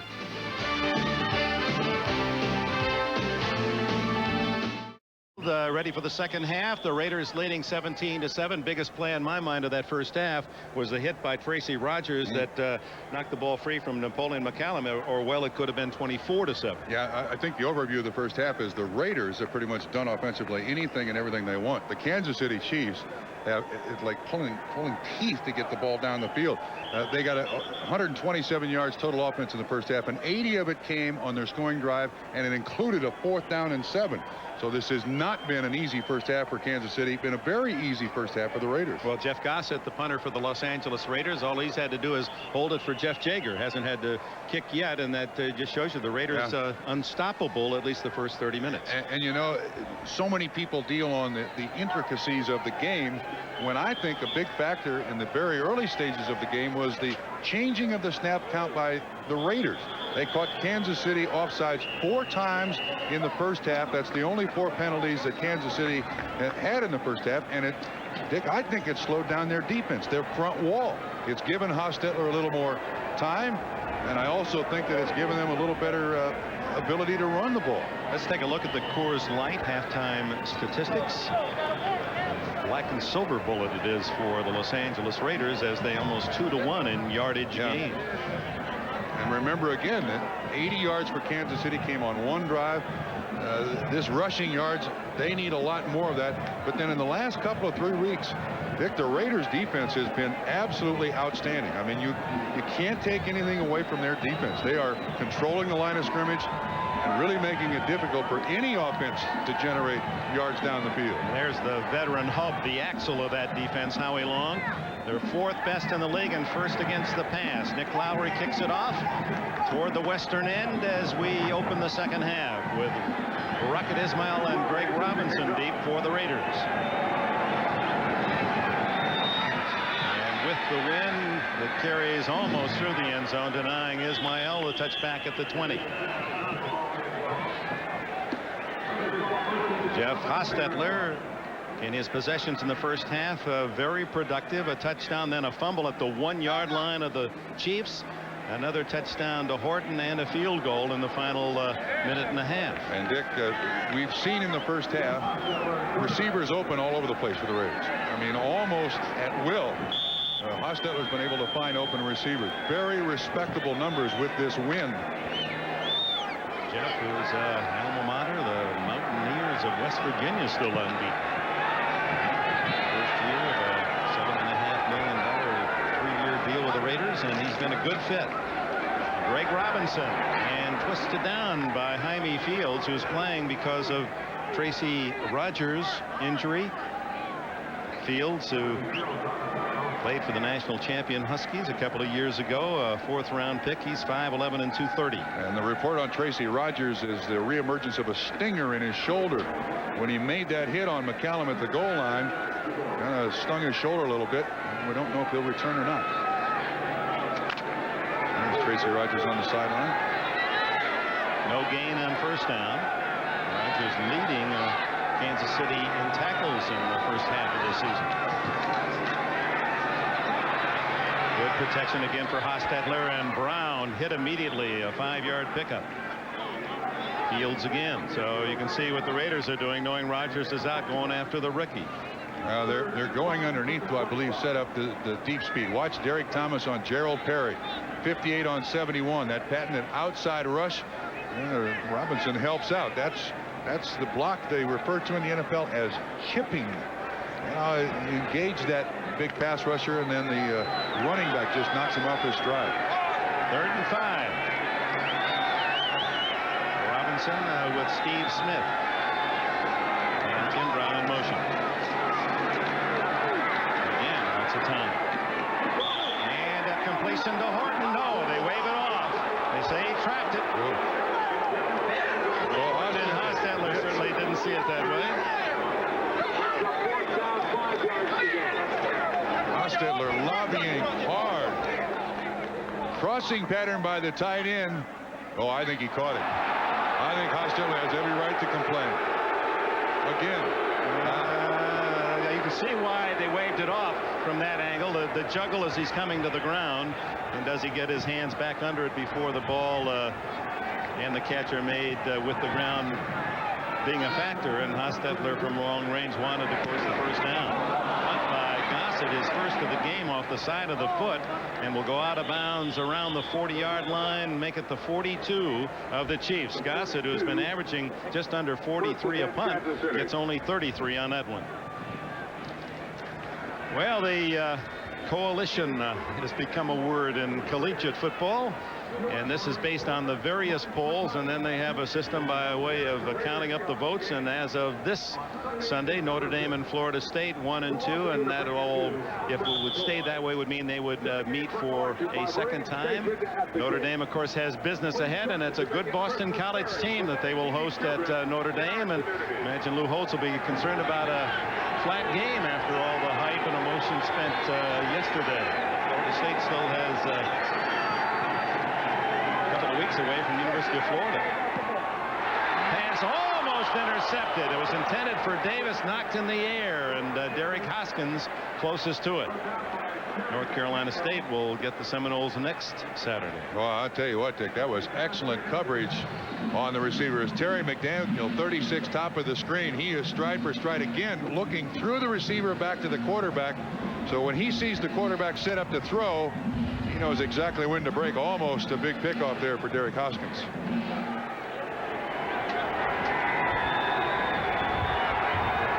17-7. Raiders just opening the second half. First Kansas City chance. And Marcus Allen had a hole but tripped up. Number 91, Chester McLaughlin, and one of those meaty forearms down in the way and knocked Marcus off his feet. Looked as if there was some yardage there. Well, what a play by McLaughlin. And when we talked to Gunther Cunningham, the defensive coordinator, yesterday, the first point he made about his defense is we have great size inside. And McLaughlin at over 300 pounds with great mobility, boy, he is hard to shove anywhere on that defensive line. Huge play there. For those looking for a big story, Marcus Allen back to the Coliseum and having a huge game. Not so far. 8 carries, 22 yards, and a fumble for Allen. On third down, Craig downfield to Davis, and Davis to the 30-yard line. That's the biggest play of the day for Kansas City, 29 yards. Well, that was nice pass protection. Craig was in the rocking chair there. No pressure whatsoever from behind the defense. Good job done by the guys up front. And he also puts enough air underneath the ball that Davis can run underneath it. A crossing pattern. Davis runs from the far side of the field, coming in motion. You see the zone coverage by the Raiders. They let him go through. Very well executed by Kansas City. The beauty of this league. 2 free agents involved there. Craig a free agent, Davis a free agent pick, and both stars. Underneath, incomplete this time. Intended for the tight end Jonathan Hayes. Doesn't get many chances. Hayes, diabetic. Talked to him before the game. He takes about 3 shots, injected himself of insulin per day. He's written the book, and he talks to young people who have that same problem. Jonathan Hayes, an inspiration in the Kansas City area to those afflicted with diabetes. As a matter of fact, didn't Art Shell have a bout with diabetes in the offseason? Type 2. Yes. It doesn't require insulin injections, but a warning. Second down and 10. And Big Chester, hard to miss you. Yeah, he draws 1, 2, 3, 4 flags with that encroachment there. That doesn't even make a handkerchief for him. Well, I think he's going to be a terrific. I mean, he's already an outstanding young player. He has stardom written on him. Encroachment, nose tackle, 5 yards, repeat second down. Nose tackle, he'd be offended at that. He's a defensive tackle. Well, some of you didn't see the game against the Bears last Sunday, but he made a play running down a quarterback in the open field. It was just stunning that a man 315 pounds could move that quickly and that fast in the open field. And you know, the thing about Chester, even though he's in Hollywood here, he doesn't look for any attention. He doesn't like people talking to him, writing about him, but he has done one thing very smart. He's moved in with Howie Long. Give is to Anders, and caught by Jersey and ripped down. Aaron Wallace makes the play. Well, that was going nowhere. That's the same Aaron Wallace who had the jersey of Joe Montana in the first game at Arrowhead, and Montana came up lame with a hamstring injury. This is played beautifully. Jonathan Hayes is the blocker who's trying to do something with him, and Aaron Wallace just gets around the shoulder. Anders has no place to go. Loss of 4 yards on that carry. Yeah, Aaron Wallace, not the most loved Los Angeles Raider player in Kansas City. Third down and long. Craig goes deep, incomplete. Intended for Hassan Jones. So on comes Nick Lowry. Lowry wearing that number 8. He was tried out by 8 different teams who cut him before he hooked on with Kansas City, and 8 is appropriate. He's made 8 out of 10 field goal tries in his career, exactly 80%, the most accurate in the game's history. You can see, Nick, look how far away he is from the rest of the team. He's a good 15 yards, then runs up to the spot. He has got his pre-kick routine down. 47 yards into swirling winds. It is no good. Blown wide left.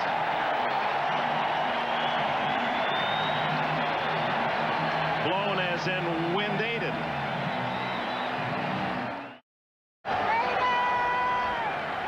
Yeah, look at these chaps, part of the sellout crowd. Can't wait to get home tonight. Say, see me on TV. Nice little TV. Hostetler wide open. Tim Brown, 40, 30, 26-yard line. Kevin Ross finally tackles him.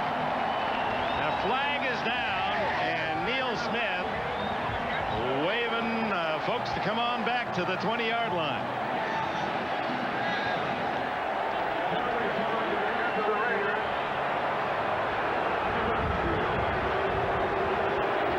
Raiders haven't seen many yellow flags today. This is a big one. Takes away 71 offense, 10 yards of previous spot. Repeat first down. 44-yard penalty plus 10. That's a 54-yard mistake. Gerald Pallery on the hold.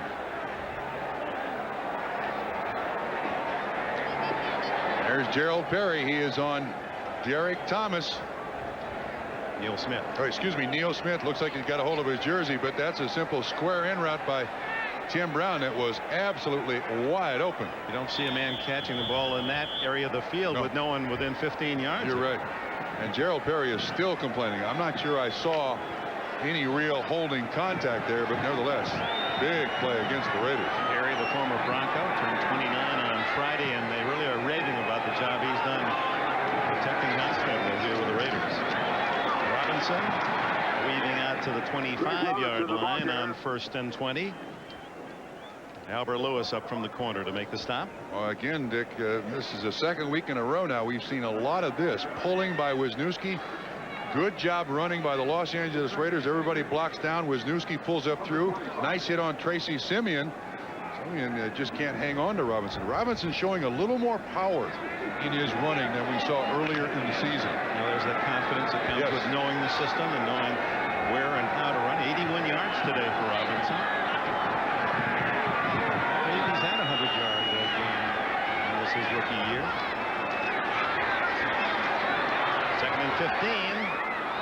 And incomplete. And that was one of the few times today that the Chiefs had some action into the face of the quarterback of the Raiders. He was really throwing through a crowd. Looked like Sally Amua, yeah, in the middle of the screen there. Pressure up the middle of this Los Angeles Raider offensive line.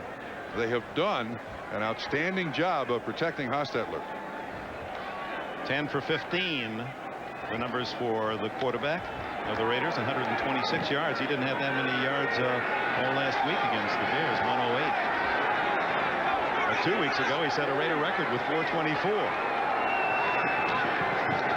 3rd and 15.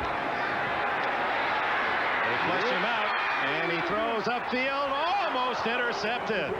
Oh my, Jay Taylor on the overthrow as Hostetler almost a mistake there. Oh, that's a rookie mistake.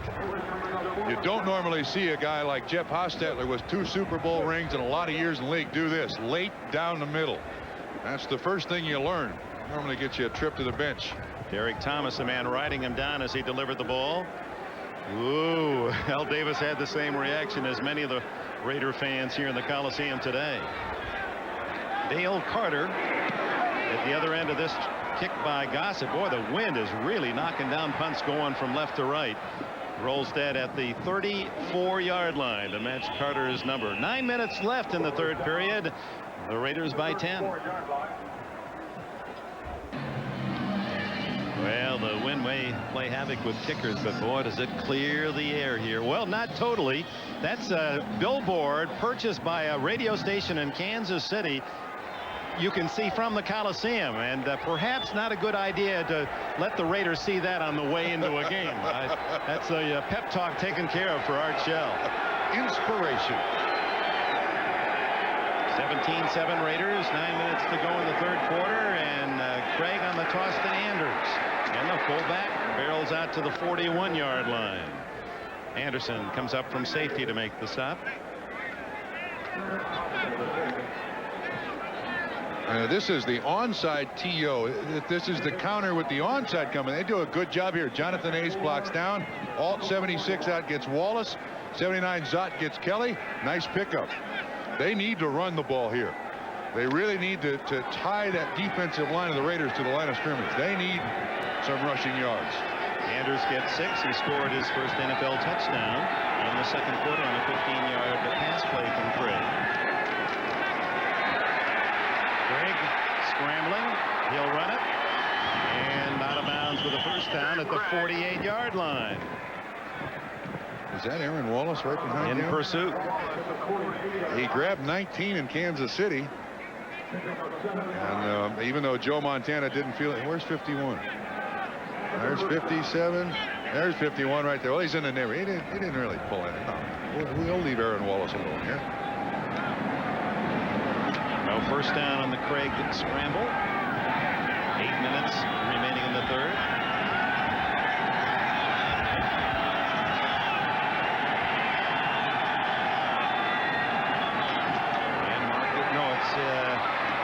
Todd McNair, who gets another good gainer, about 8 yards on first down to the Raider 44-yard line before Moss and Hoskins can get in the way. Todd McNair, fresh legs.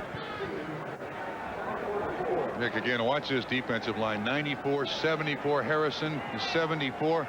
Watch how quick he gets off the ball. That's the influence of Howie Long. I mean, if you've got young defensive tackles and you can get them zoned into the snap count and fire across that line of scrimmage, you're going to be a pain in the butt to all offenses in the league. And he's the king. Marcus Allen back in the game, and he's got some running room. Dancing, gets a block, twists away. What an effort by Allen at the 10. He's down at the 5. Oh, that is vintage Marcus Allen. Weaving, dodging, darting his way into the secondary. A 39-yard run. Dick on a play that didn't appear that it was going to make much yards at all. 68 Shields up through there. Marcus turns his shoulders. Nice move. 48 Washington falls down. Gets by Eddie Anderson. 36 Terry McDaniel. And then the only part that shows Marcus Allen's age, he gets caught from behind here. 7 or 8 years ago, that wouldn't have happened. He saved his longest run of the year for Al Davis, 39 yards. His previous high was 22. Making up for that fumble in the first half. McNair doesn't get much at all. Oh, they put in big Ernie Thompson, the 257-pound fullback. Both Thompsons are playing here in Southern California today. His brother Ernie is with check that, his brother is with the Rams, also running back Anthony Thompson, and Ernie with Kansas City. They'll be able to get together after the game tonight. Second and goal. He lost about a half yard. Marcus at tailback. It's the tight end Cash in motion. Marcus, he's at the 1. Touchdown, carrying the Raiders tackler, the best they have, according to their defensive coach Eddie Anderson, into the end zone with him. That is Marcus Allen's 7th touchdown this season. And his 105th career touchdown among the elite in history. Again, the part you can't teach. He follows his blockers so beautifully and then lowers that shoulder to at least even the things with Eddie Anderson, and is able to get the ball in the end zone. Whoops. Another try for point by Lowry.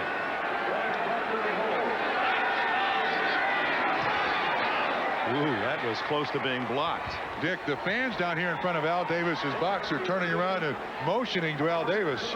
No, don't do that.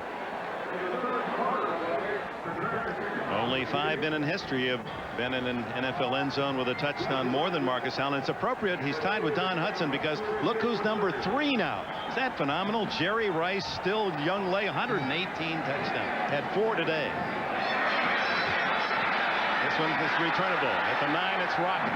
Ismael, 25, 30, 35, to the 40, and they love it in the Coliseum.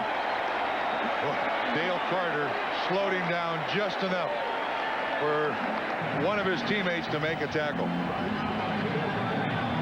Tim Barnett finally got him to the ground. These young players for the Raiders, these receivers, their speed is so shocking. But watch Dale Carter. 34, he's going to come into the screen here. There he is right there. Just turns him inside, slows him down enough for a fellow Kansas City Chiefs to get him on the ground. 33-yard return for Ismael. Ball at the 41. 17-14 as the Raiders lead reduced to a field goal. Asta into the flat, wide open is Horton again. He's been open all day and has a first down at the Kansas City 47. Carter comes up to make the tackle as we go to Jim Lampley in New York. Well, Dick, the Colts have beaten the Jets 10 of the past 12 times, but the Jets are having none of it today. An 8-minute, 37-second drive begins the third quarter, ends in that Esiason to Burkett touchdown pass. Jets lead 24-10 in the third. Back to Dick Enberg. All right, Jim, and the Jets certainly have awakened, haven't they? Yes, they have. It's their loss here to the Raiders in the Coliseum in the final play of the game. Robinson to the 46, and a flag goes down, and now another. Dick, you know, that last catch by Ethan Horton, illegal motion. I think it was Steve Smith moving forward that's going to be the call. Anyway, last week he had 6 catches and they ran the ball very well. Today they're running the ball very well. He's got a lot of catches today. The two are connected. Horton has been a very big factor. Illegal motion. 6 more today. 35 offense, 5 yards, repeat first down. That's the connection, and again, this is all related to the speed of these wide receivers. You're going to double cover the outside guys, give up some support on the run to make sure they can't get the big play, and then the tight end underneath, and the running game works and works good. We've got that at 6 receptions, not 4 for Ethan Horton. So first and 15 from the 48. Screen it to Smith. Ooh. Well, he is a load. To the 46-yard line, Lonnie Marts has to meet him head-on along with Tracy Simeon. Boy, there was some real contact here. Fullback screen sold well by the Raiders, but the linebackers stay home. There's a man out in front. It's 65 Max Montoya, but look at the collision. Marts on one side, Tracy Simeon on the other. And that's Rockhead versus Rockhead, and that's what Steve Smith calls those big heavyweight linebackers. Only the ones that beat him as hard as he hits them. That's a real compliment when he calls you a rock. Second and long for Hostetler. 3:45 left in the third period. Lots of time again down the middle. Looking for Alexander Wright. And Dan Saliamua with a little defensive lineman's game. Yeah, this is a 3-man rush. You see Derek Thomas standing up there. Well, I got him going the wrong way, but Saliamua almost gets to the quarterback. All the way from inside, all the way around the end to try to get to the quarterback. Yeah, he's more than 300 pounds, too. But a 300-pounder who can run that loop, that's pretty impressive. Third down, 9.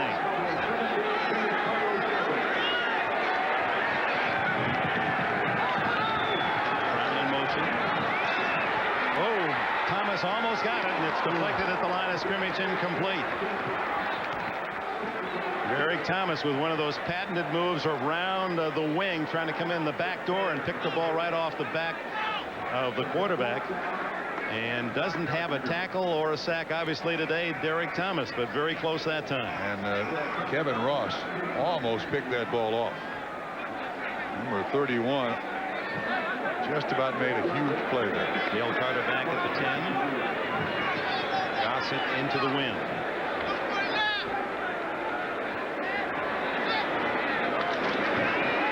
Gossett, he didn't punt at all in the first first half to show the dominance, and that's a fine kick out of bounds. Has to punt 3 times here in the third, which is an indication of perhaps some momentum shift. And they finally spotted at the 11-yard line, a 34-yard punt. Timeout, 3:27 to go in the third.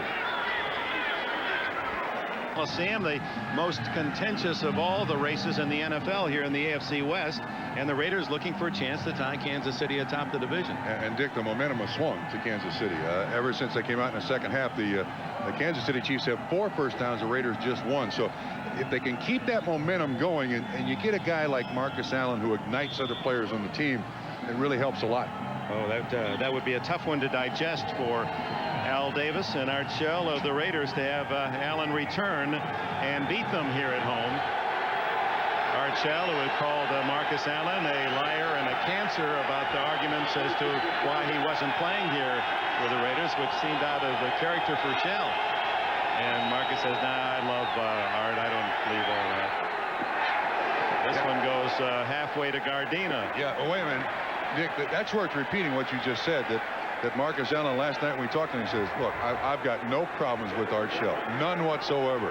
And I was shocked to hear people from the Raider organization even repeat what Art Shell said about Marcus Allen. That had to hurt Art Shell more to say that than Marcus Allen to hear it. And Marcus was what? For somebody that was that unpopular, voted the Commitment to Excellence Award last year as almost a non-player. Yeah, that's voted on by the players. He's back in there, and he gets the call, and they're waiting for him. The Raiders with a stop at the 14-yard line. Winston Moss spearheading the charge. Joe Kelly was there as well. So it'll be 3rd down and long for Craig and the Chiefs deep in their own end. So Allen with a costly fumble that led to a Raider touchdown in the first half, but has come back with a long 39-yard run and then a 4-yard touchdown scamper to follow that here in the third period. Just under 3 minutes to go in this quarter. 17-14 Los Angeles.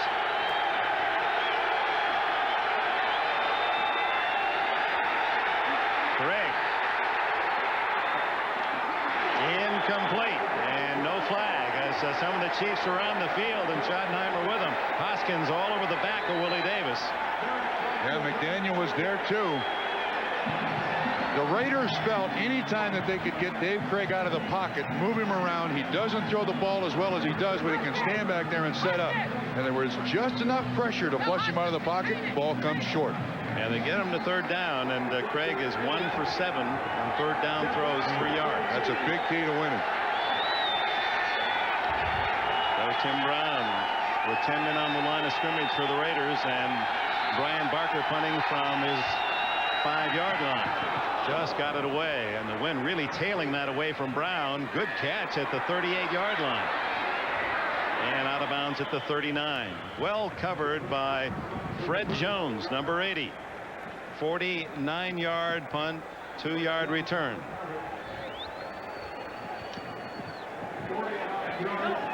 Yeah, looking ahead to next week with a preface of scores today. Houston impressively big over Cincinnati, and Seattle leading Cleveland 7-5, which leads us to Houston. Houston will meet Cleveland in the first half of our doubleheader next Sunday. It all begins at 12:30 Eastern with NFL Live. There's the lineup of games. Check the one in your area, and we will be in San Diego to see the Raiders San Diego rematch. The Chargers on a 102-yard interception return by Donald Frank led to a victory here at the Coliseum a couple of weeks ago. This is Robinson, the rookie, and he has a couple of yards off the left side. Tracy Simeon able to motor to his right and make the stop, helping out Neil Smith. You know, Dick, one of the keys to winning in the NFL is when you go in at halftime, whatever's not working, you can fix. And whatever they were, the Raiders were having fun with against this Kansas City defense running, Kansas City has fixed. The Raiders have not run the ball like they did in the first half. So give credit to Marty's staff for finding out what was wrong and making the adjustments, at least to this point. And that running well, and that reflects in passing as well, as Hostetler with 3 for 8. A big gainer called back on penalty. Into the flat, incomplete. And when you throw the ball And that angle, and there's an injured Raider, that wind is going to really spank it off direction. Yeah, that baby just dove into the ground. Who is that getting up there? Old Max Montoya in his 203rd NFL game. Played his college ball on this field at UCLA, and then picked late in the draft in '79 by Cincinnati. Ageless veteran. Boy, that really fits him. It's a cliche, but he is a great veteran. And I'll tell you what, too, Al Davis has long been said, characterized as a guy who would pick up guys who had bad reputations. Max Montoya is quality plus. He is a solid citizen on and off the field. Whistle sounds, and they did not get that one off in time. That's the same official that threw a yellow flag in the first half, and they didn't count that delay of game. We'll see if this one counts.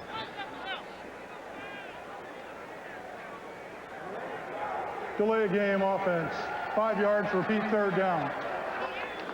So that'll make it third and longer. 7th Raider penalty, 40 yards today. They're averaging around 80 a game in penalties. But Dick, that's a huge improvement from the 16 they had in Kansas City, which shocked me that was not a team record. 16 penalties, 18 penalties is the team record. Third down and about 13. Well, that's going to be another false start for the Raiders. Bruce Wilkerson, 68, pulled off his stance.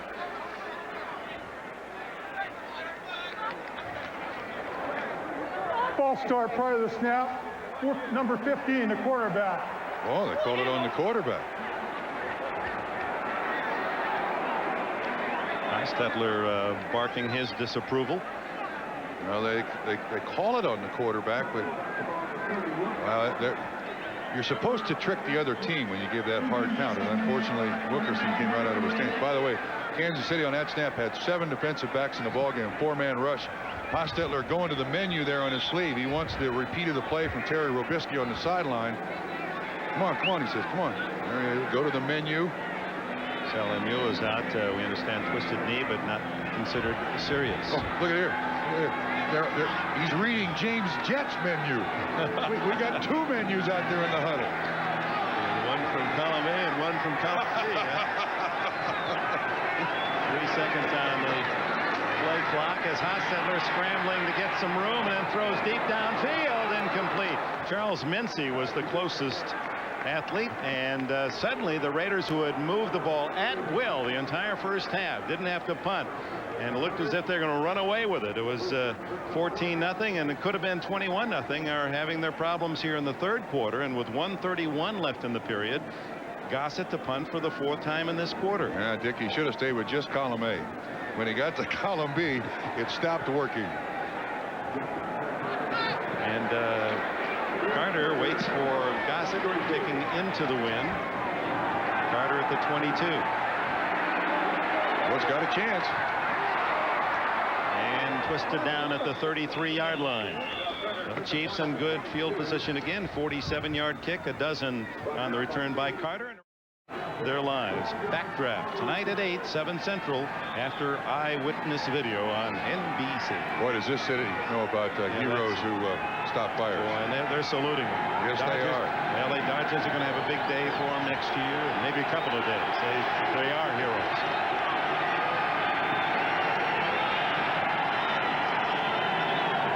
To go in the third. Play action, and he's open. First down has him wide open.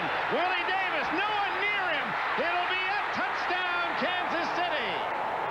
Whoa! And Craig with that throw ties John Brody, his 214th touchdown pass, and he's never had a receiver, including Steve Largent, more in the open. The Raiders were scrambling everywhere, but no one went after Davis. Nobody. Totally lost. Completely broken coverage by the Raiders. 66-yard touchdown. Dick, I didn't think Dave Craig saw him. He waited so long. And for the first time today, the Chiefs celebrate with the lead. That's Craig's longest pass of the season and Davis's longest catch. 66 big ones as Lowry comes in to try to make it 21-17.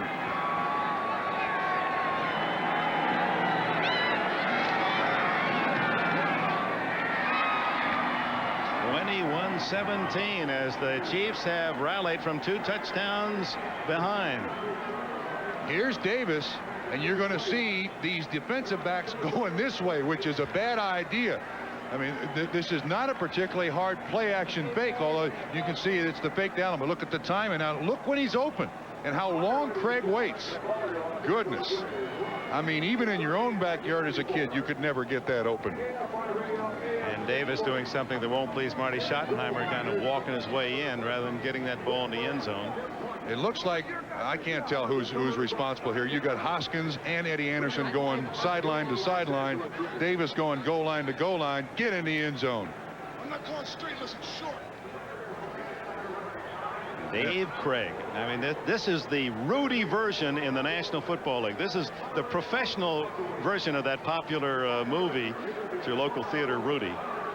Somebody someday may just well do this man's story. You're right. It's worthy. He said growing up he was always a dreamer, and he said when watch Al Davis, he can see how open he is. He's hoping for an aftershock, an earthquake, something, sunspots, anything. Nice little yellow flag would have been nice for him. But nothing. That was an amazing clearance of turf. Yes. Between the receiver and anything in a black uniform. Are you saying he was open? Let me tell you, as a receiver, those are the most difficult passes to catch, because you're thinking, wait a minute, the closest guy to me is the trombone player, and he's not good in coverage. I better hang on to this one. Dave Craig, who signed for a $500 bonus with the Seattle Seahawks. He got something like, what, $365.85? That's exactly right. $365.85 after they took out taxes, and they said they didn't even let me keep the pen. He's way up on the long list of great tackles. Coming out. Taking a chance is the Rocket. Breaks one tackle there, and then a crowd gets him inside the 15-yard line. A big quarter for the Kansas City Chiefs as they've taken the lead. Todd McNair makes the tackle on the kickoff return. Just 32 yards, and I'm sure Al Davis can't wait till they get off that number. 33 yards would be better. That's right. You don't want to be stuck on a Marcus. So Hostetler they'll spot it at the 13-yard line. Well, now things change dramatically because the Raiders in this second half have established nothing at the line of scrimmage. The Kansas City Chiefs have made the adjustments, and now the Raiders got to find something else that works here, Dick. Not unlike last week, they dominated the Bears in the first half, and then all of a sudden they had to fight for their lives to escape 16-14. Great point. Robinson, he goes down as if caught in a trap as he went down after a yard gain, and the trap has got a number 75 on it. Joe Phillips. Yeah, Joe Phillips underneath the guard on the block and just kind of threw his head out there at the legs of the running back and got him to the ground. Happy in Kansas City, overjoyed to be in Kansas City. A man who didn't play football, but he was a senior in high school up in Vancouver, Washington.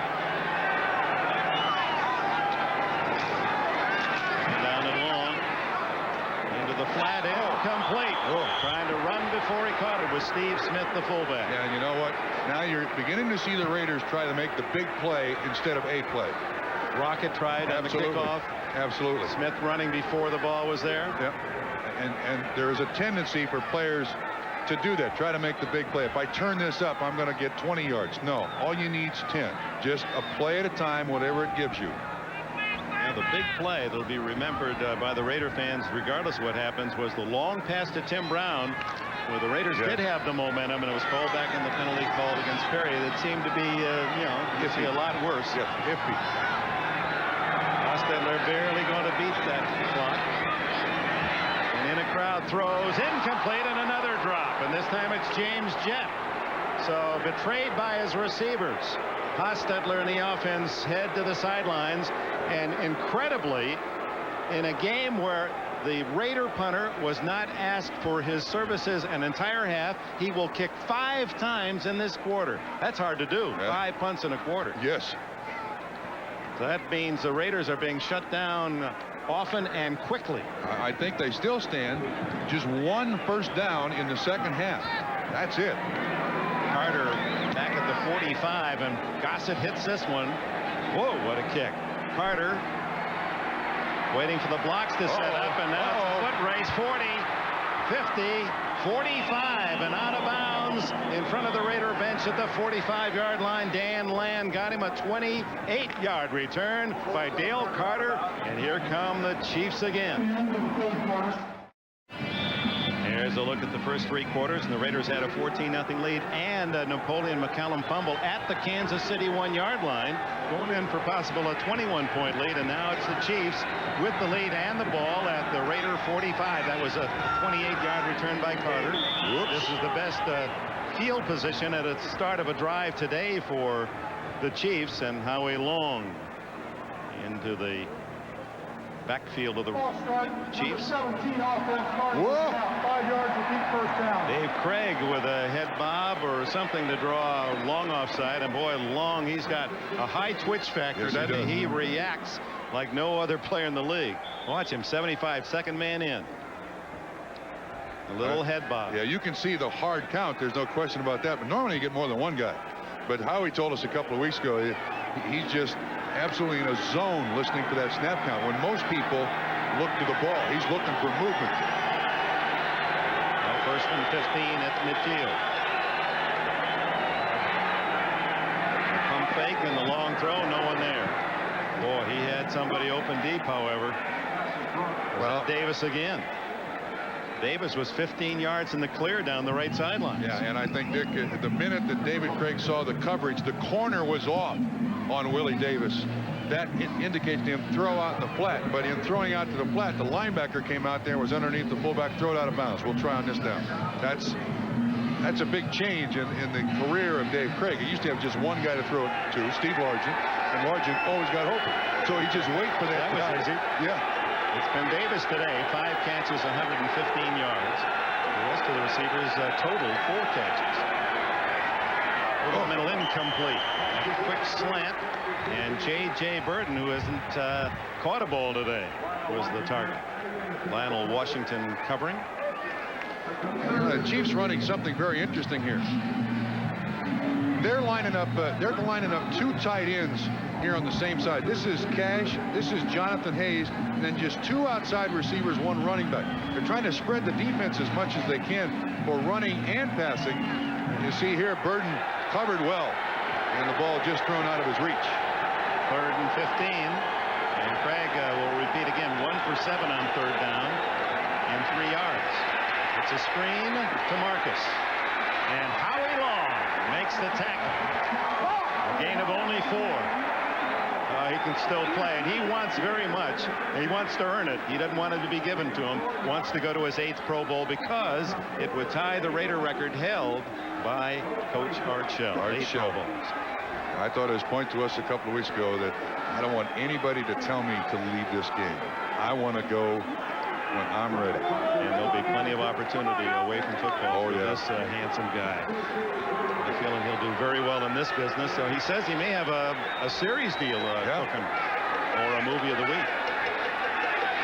The Raiders stopped here early in the 4th quarter, and Barker hits it up high for Tim Brown and into the end zone. So the Raiders will start at the 20-yard line. Just under 14 minutes to go in the 4th.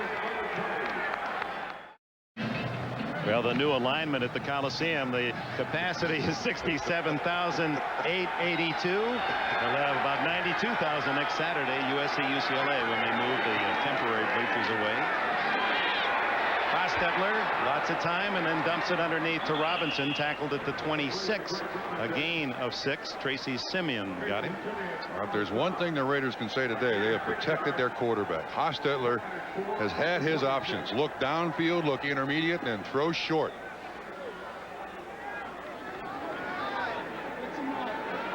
This crowd quieted by the Kansas City comeback. No sacks on either side today.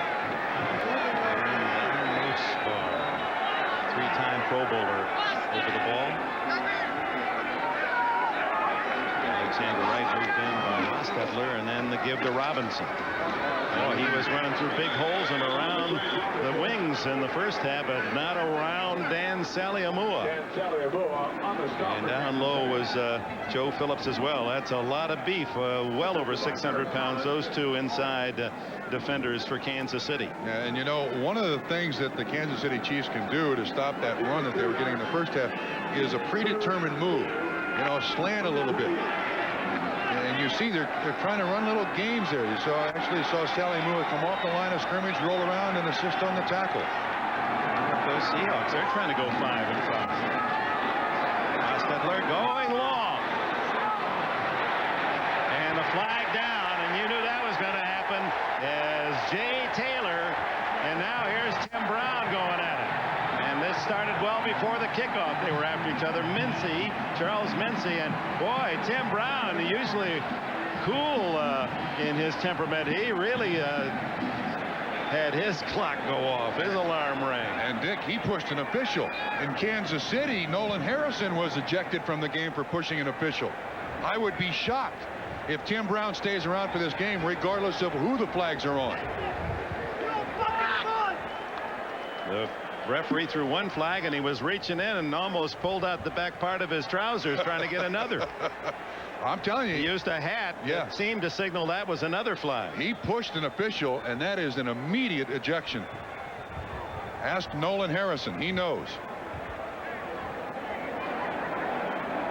It appeared that Jay Taylor was flagged for the interference.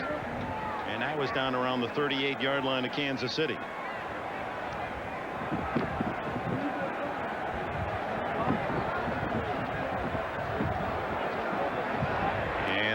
The powwow of the officials, referee Ron Blum pulls them together. Ed Merrifield, the field judge, number 76, appeared to be the official, he without the hat there. It was knocked aside by Tim Brown. Boy, that is so uncharacteristic of Tim Brown. He'd be the last guy you'd expect to get involved in something like that. No question about that.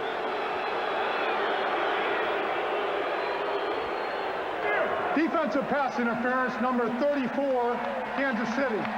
Personal foul, late hit, number 42, Kansas City. Both fouls will be enforced. First down. And Tim Brown stays.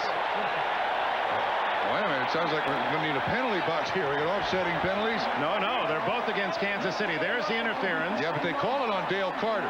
Well, that was wrong. It's obviously on Taylor. And then there's the Mincy hit. Right. There's the hit by Mincy. And then I don't think there's any question that Tim Brown pushed the official. See if we... Well, the back judge is trying to break things apart. Well, no, I misconstrued that. That looked like a push. It was not. All right, so the Raiders trailing by 4 have it deep in Kansas City's end, and what a hit applied by Jaime Fields on Greg Robinson. So Fields comes in for the injured Tracy Rogers at linebacker for Kansas City, and the rookie has delivered some big blows. He's built like Sam Mills, New Orleans Saints, under 6 feet tall, about 230, and really explodes into his tackles. And you know, those two defensive tackles in front of him, Phillips and Saliamua, they clean a lot of puckers out for you. Hostetler to Horton, and the tight end with a first down at the 14. Martin Bayless made the tackle. He has been the big receiver for the Los Angeles Raiders. Hostetler, no problem going underneath. Watching the free release, Bayless finally gets a chuck on him a little bit, but Ethan Horton, a lot bigger than Martin Bayless, able to absorb the hit, break open. Hostetler puts it right on the money. Rechecking Horton's numbers. That graphic earlier was correct. Now he has 5 catches, 57 yards. 11:15 left in the 4th quarter. Kansas City with a 4-point lead. First down to Robinson. And they were trying to rip the ball away, because you see Fields trying to reach in as the tackle was being made and pull it away, and that is part of the practice system of the Kansas City Chiefs. They work on that constantly. Saliamua told us they even pay him $5 if they can rip it out in practice, just to get used to it. Excellent job here by the defense. Jaime Fields squaring up his shoulders. Saliamua again coming from the nose tackle out there to assist on the tackle. And ooh, Tracy Simeon a little late there. That was close to a call as Fields zeroes in.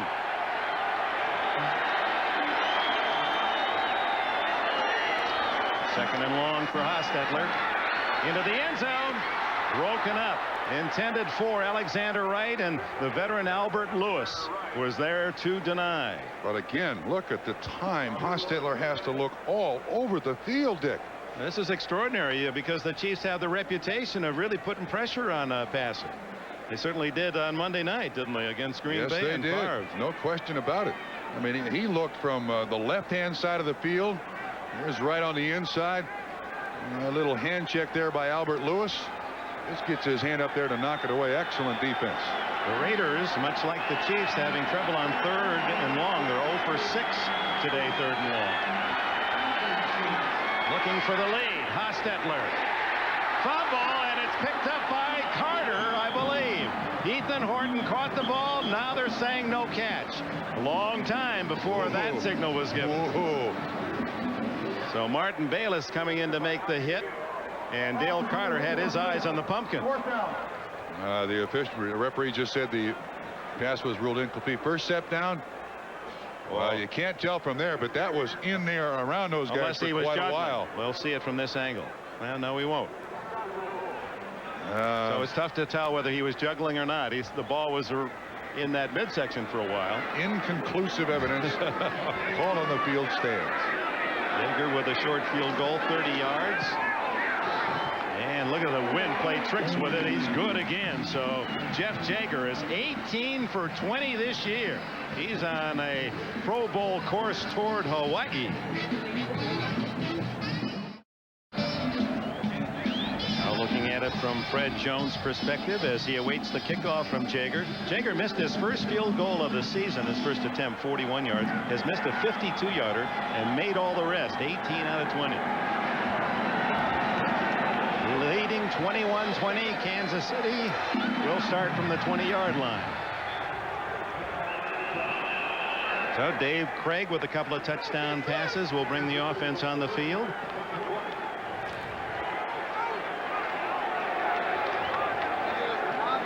Craig, who was, it's a story that's been told many times, but when you just think about the fact that here he was off on a baseball trip, he was a senior relief pitcher of the team.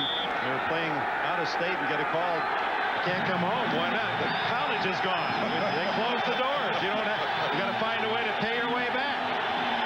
Milton College, Wisconsin. Crowd trying to help the defense of the Raiders. Todd McNair.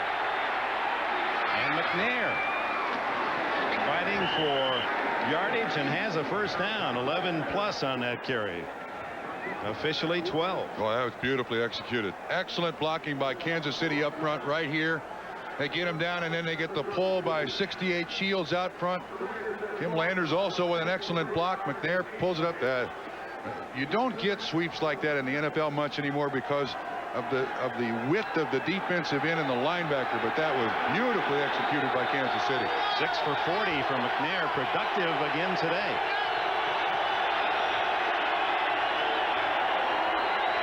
First down for Craig. He sends Allen into the pattern, and the throw was for Marcus. Marcus went inside.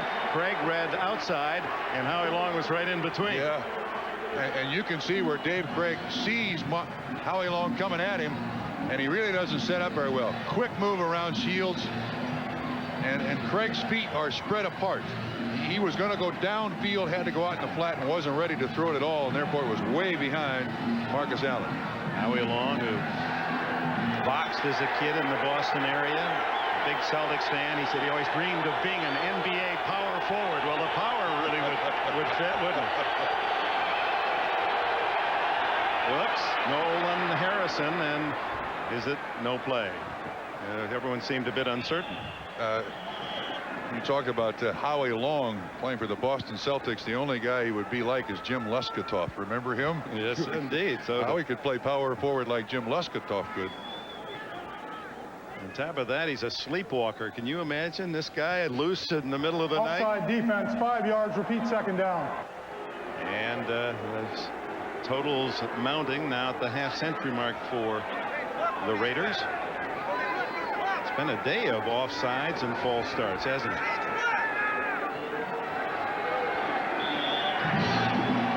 Last of the Oakland Raiders is Howie. Played as a rookie in '81 in Oakland.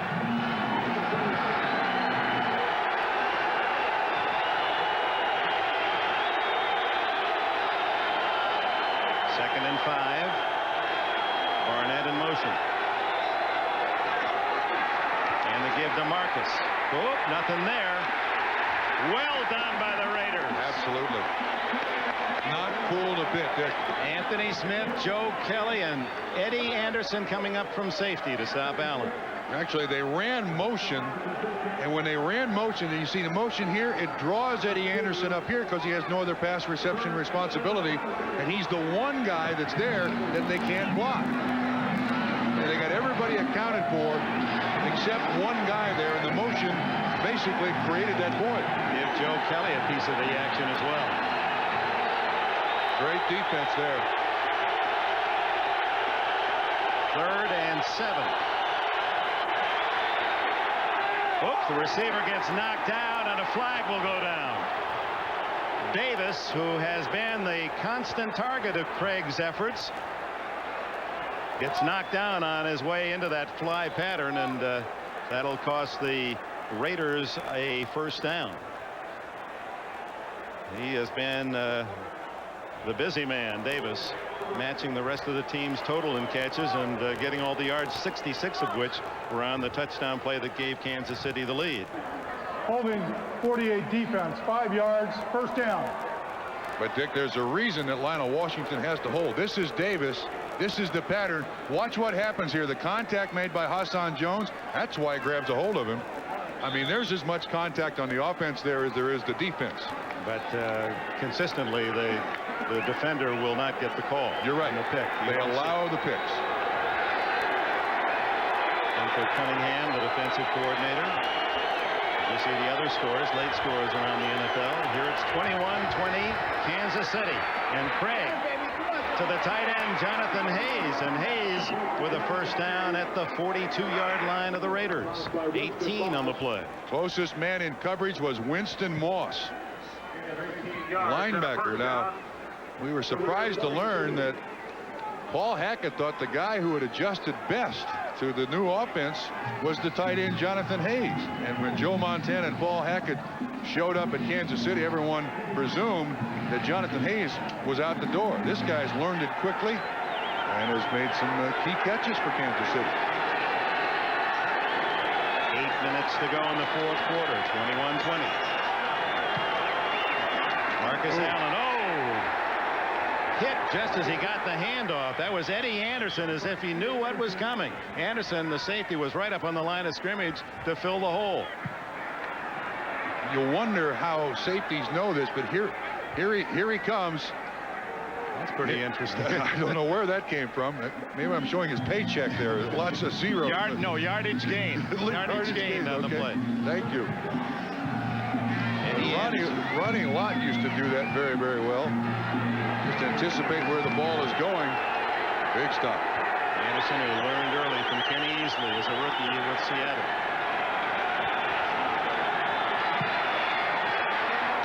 Underneath Allen, and incomplete. It would have lost yardage anyway. Just as well from Kansas City's point of view that he didn't pull it in. Aaron Wallace covering it well. Yeah. Wallace has played well again. He's one of those that you don't talk much about with the Raiders, but just does his job so solidly. That play was blown up from the outset. Intended to go this side of the field first. Craig did the outlet.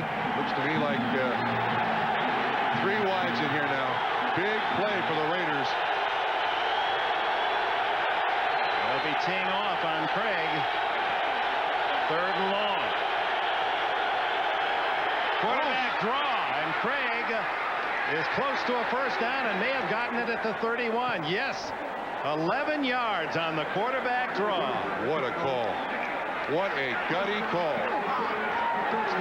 The Raiders come in with their pass rush. Watch Winston Moss, 99. Just takes himself out of the play. Grunhardt, 61, with the block. And then Dave Craig hangs on. Bruce finally assists on the tackle. This is a gutty call. Watch the outside pass rush. Well, we're not talking about a spring chicken carrying the ball there. He's got it in both hands. He leads the league in all-time fumbles. He didn't want to let it get away. Closing in on 35, Dave Craig, and a first down at the 31. Marcus Allen slowed down, but gets a couple of yards to the 29. Winston Moss and others in on the tackle. Now the most important thing for Kansas City is just hang on to that football. Just keep taking a little bit at a time and just hang on to that football. And the time left in the fourth quarter down to 6 minutes. The Chiefs down 14-0, and it could have been even more threatening than that, but for a hit by linebacker Tracy Rogers that dislodged the ball from the grasp of Napoleon McCallum at the 1-yard line of Kansas City in the first half. And now it's the Chiefs by 1. They consumed 4.5 minutes on this drive, and the flag goes down as Allen dragging people with him close to another first down, but let's see what all those flags mean. Grunhardt, the center, and Harrison, who is playing near the Kansas City center, both moving, and we'll see what it's all about. They stopped the clock to discuss what's about to happen. And when the referee looks at the ball and the yardsticks, it would almost indicate it's against the Raiders. It is. 15th penalty of the game for combined for both teams, and 15 of either offsides or illegal procedure. Goodness. That's just amazing. That's a preseason kind of statistic. So First they'll down. take the play with the first down. But Dick, again, the simplest of things in a game plan to an opponent you're so familiar with or so familiar to you can really make a difference. Offside, defensive nose tackle. That penalty is declined. First down.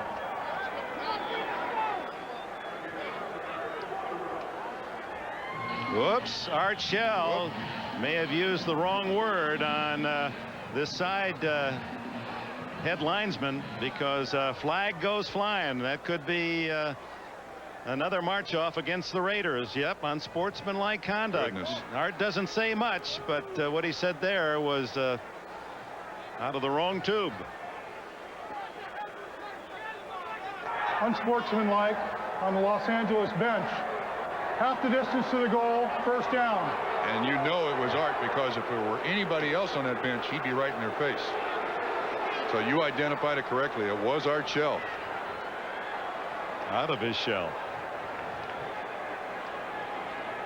Half the distance takes it to the 10-yard line, not quite to the 10, so they could make a first down. So the Raiders, the penalty team in the NFL, now with 70 yards today on 12 calls. They can ill afford a touchdown here by Kansas City, because then it'll require 2 possessions. Craig into the end zone to Davis, incomplete. Terry McDaniel on the coverage. I'm kind of surprised at that call.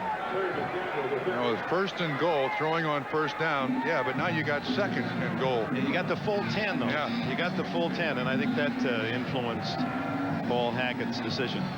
Except I would look for a screen here. Second and goal or second and 10. It's about 10.5 to the goal line. You know, let the pass rush get by, then try something underneath. And Marcus Allen, an excellent screen receiver. For the Raiders, one thing that pass play did was stop the clock. 5:12 left. Kansas City using more than 5 minutes on this drive. It's Marcus Allen for 2. Just wasn't much there, and you saw Marcus with that limp leg, just looking for something that he could drive into. One of the things that always happens to football players is they lose their legs. They don't have the spring. They can't make those moves, those jukes or jives, as they're called. Marcus has always kept his legs. Even though he's a long guy with long legs, he runs like a guy who is like 5'10". Marcus has what, 6'2", 6'2.5", something like that? He's a good 6'2", and he's only 22 yards away from 9,000 rushing yards of career. 3rd and 8. Craig ripped down. There's the first sack of the game, and it goes to Andre Bruce. His 2nd of the season. So the field goal unit comes on for Kansas City. The Andre Bruce right down there. The offensive tackle was slow getting out of his stance, Sigler, and that allowed Bruce to run right by him and make the sack. Lowry missed from 47 yards going the other way. This one will be 30 yards. And if successful, forces the Raiders to score a touchdown to win. And he punches it through. 24-20. They say 29 yards officially. 3:57 to go. John Elway and the Broncos and had the lead. Minnesota has tied them. And now it's the Raiders down by 4 with just under 4 to go, and they'll start from their 20 on the kneel down by Ismail. Did you see that? Doggone it, I caught it in the end zone. I wanted to try to run it back. There's our lineup next week in an NBC doubleheader Sunday. And the Houston Oilers now 5-4. Cleveland having trouble with out their top 2 quarterbacks. One injured, Testaverde, the other playing for the Dallas Cowboys. New England, Miami, Cincinnati Jets, Indianapolis, Buffalo. And John Elway will strut his stuff, leading the league in touchdown throws against that tough Steeler defense. And we'll be down at Jack Murphy Stadium as the Raiders meet San Diego. It's all next week. It starts at 12:30, a double bill on NBC. On the 20, Hostetler. Intercepted right into the arms of Lonnie Marts. And Marts, the linebacker, is to the 9-yard line. Napoleon McCallum saved the touchdown. Marts' first interception of the year. Dick, I don't know how in the world Hostetler could have missed Lonnie Marts. I mean, it's absolutely amazing. Here he is. He drops right back underneath the coverage. I think the ball is intended for Ethan Horton. There's no way to. How can Hostetler miss him? That's absolutely amazing.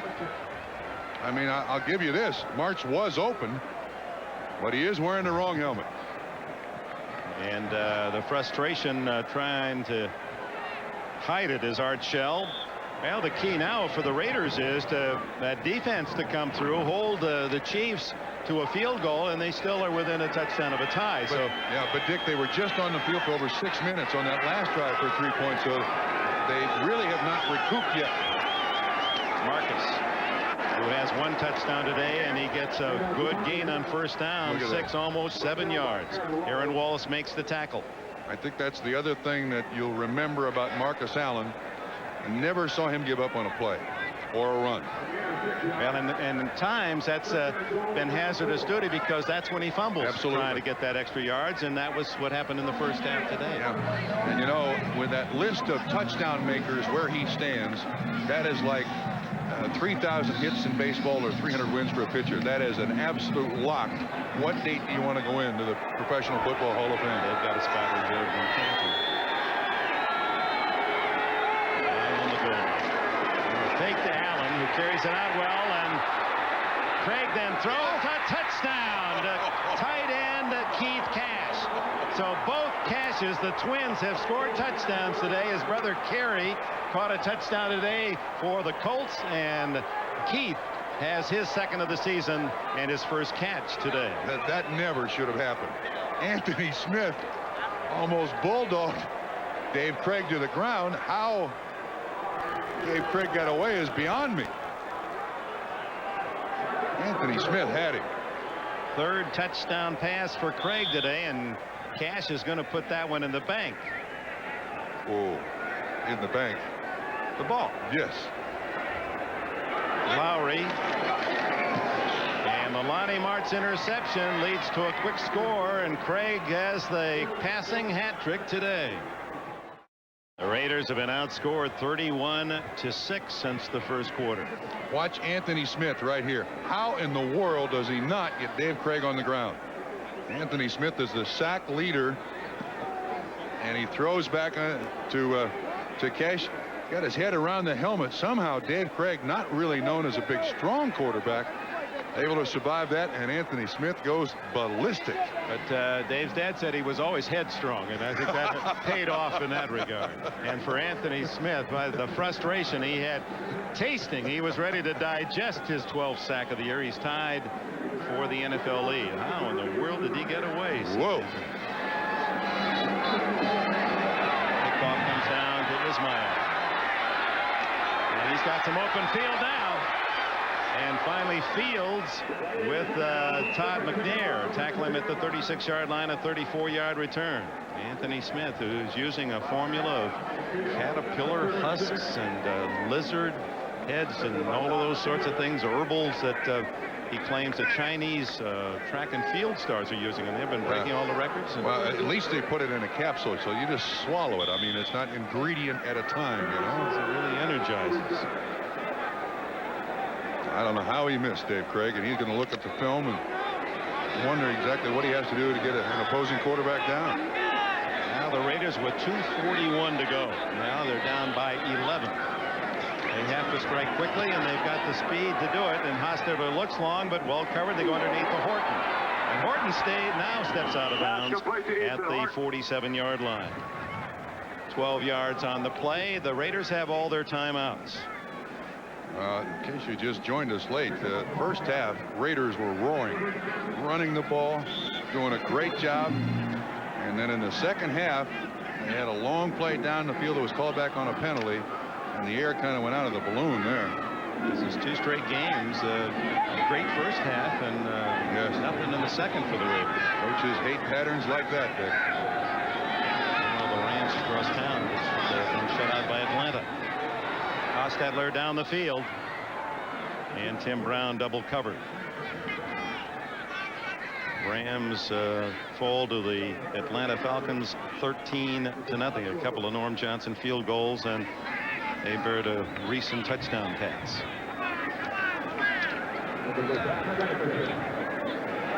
Well, the Chiefs came in 6-2 atop the AFC West.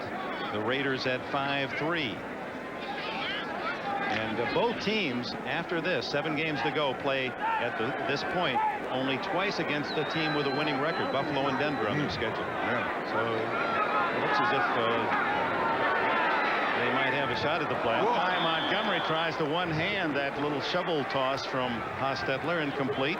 Lonnie Marts, the closest Chief. You know, the other thing about this Kansas City win now, they're going to be 4-0 in the division.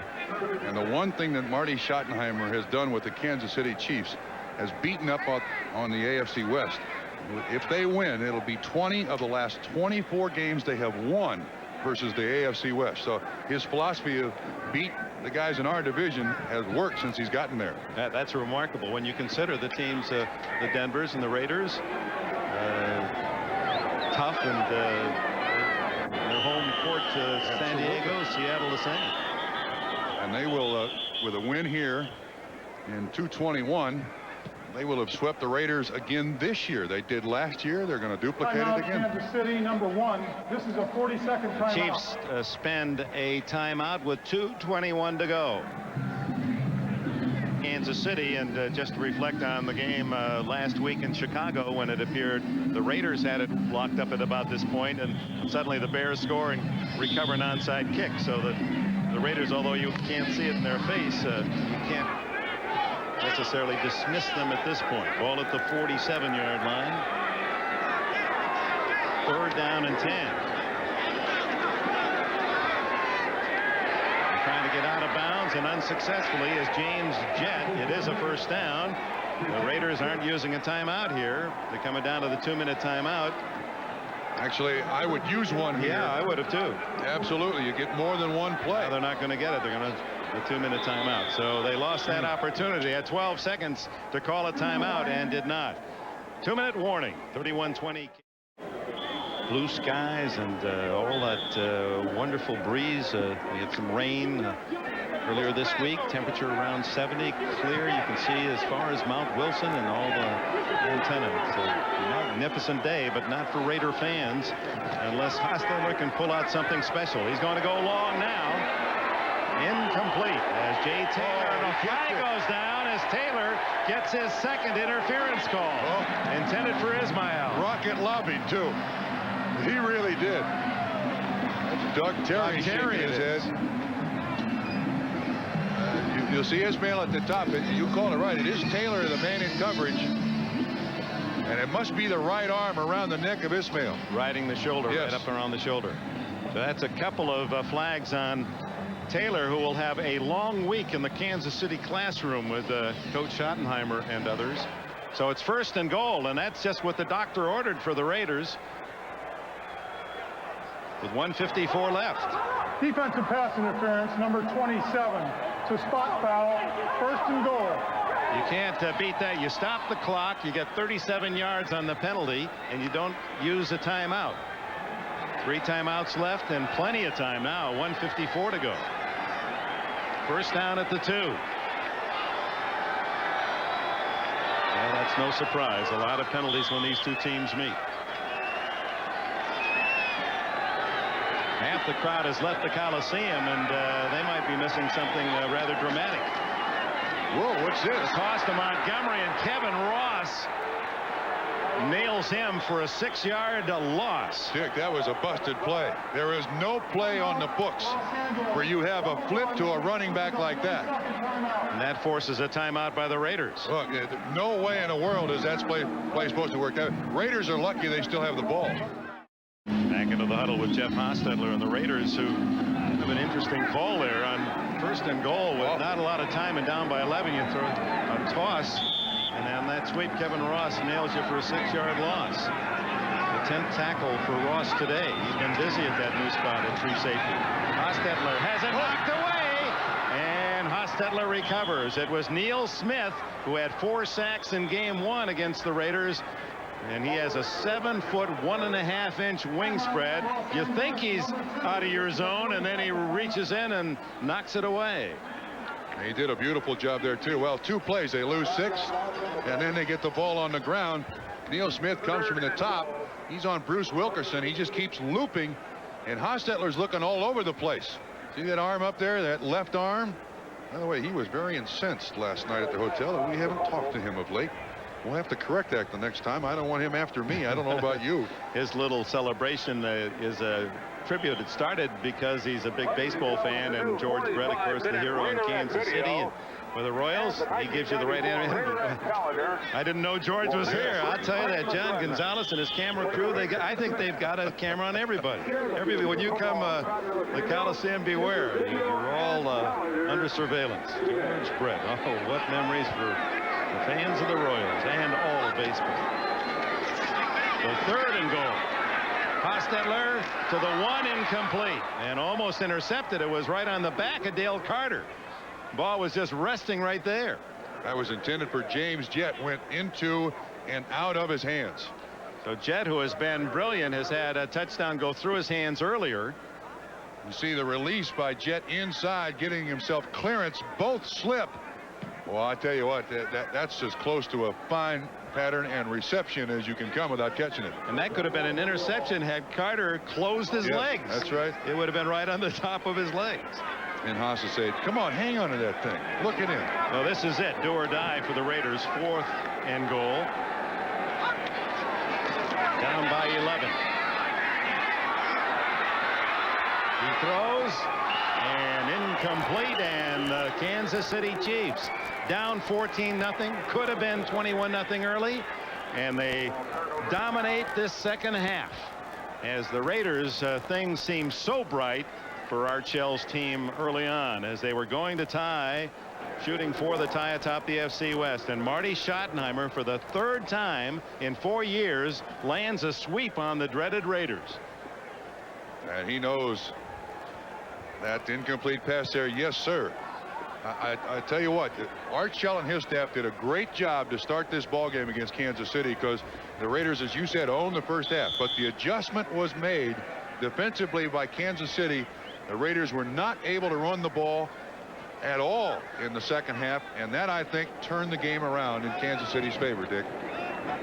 One kneel down for Craig with 1:21 to go. Let's take a check on our Hager wrinkle-free cotton super play of the game. Look at Marty. He's celebrating over there with the guys, the defensive guys. They're probably lobbying for an extra day off. You know, Derek Thomas and Neil Smith. Come on, go easy on us. Give us a chance. Look at him. That's a wrinkle-free discussion there with Neil Smith. Look at this. They're having a good time. Duck in a final. Dallas 20, Phoenix 15. So Dallas now moves up to 7-2 to equal Detroit's mark, best in the NFC. Miami went 7-2 with their victory at Philadelphia today. And by the way, the AFC with a 16-10 lead over the NFC in interconference play. So now oh no. Oh. The test of the wrinkle-free slacks, and that'll give us a chance to see how his cottons are. And for us, this was the play of the game. 66 yards, and it gave Kansas City their first lead in the third quarter. How open was Willie Davis? All alone in the picture. And wide open, doesn't describe it. Walked in. And the final gun in Kansas City in a game that appeared to be much like their effort in Miami a couple of weeks ago, where they just didn't have it on the road. Well, they found a way, and the way was Dave Craig, 3 touchdown passes, an 11-point win.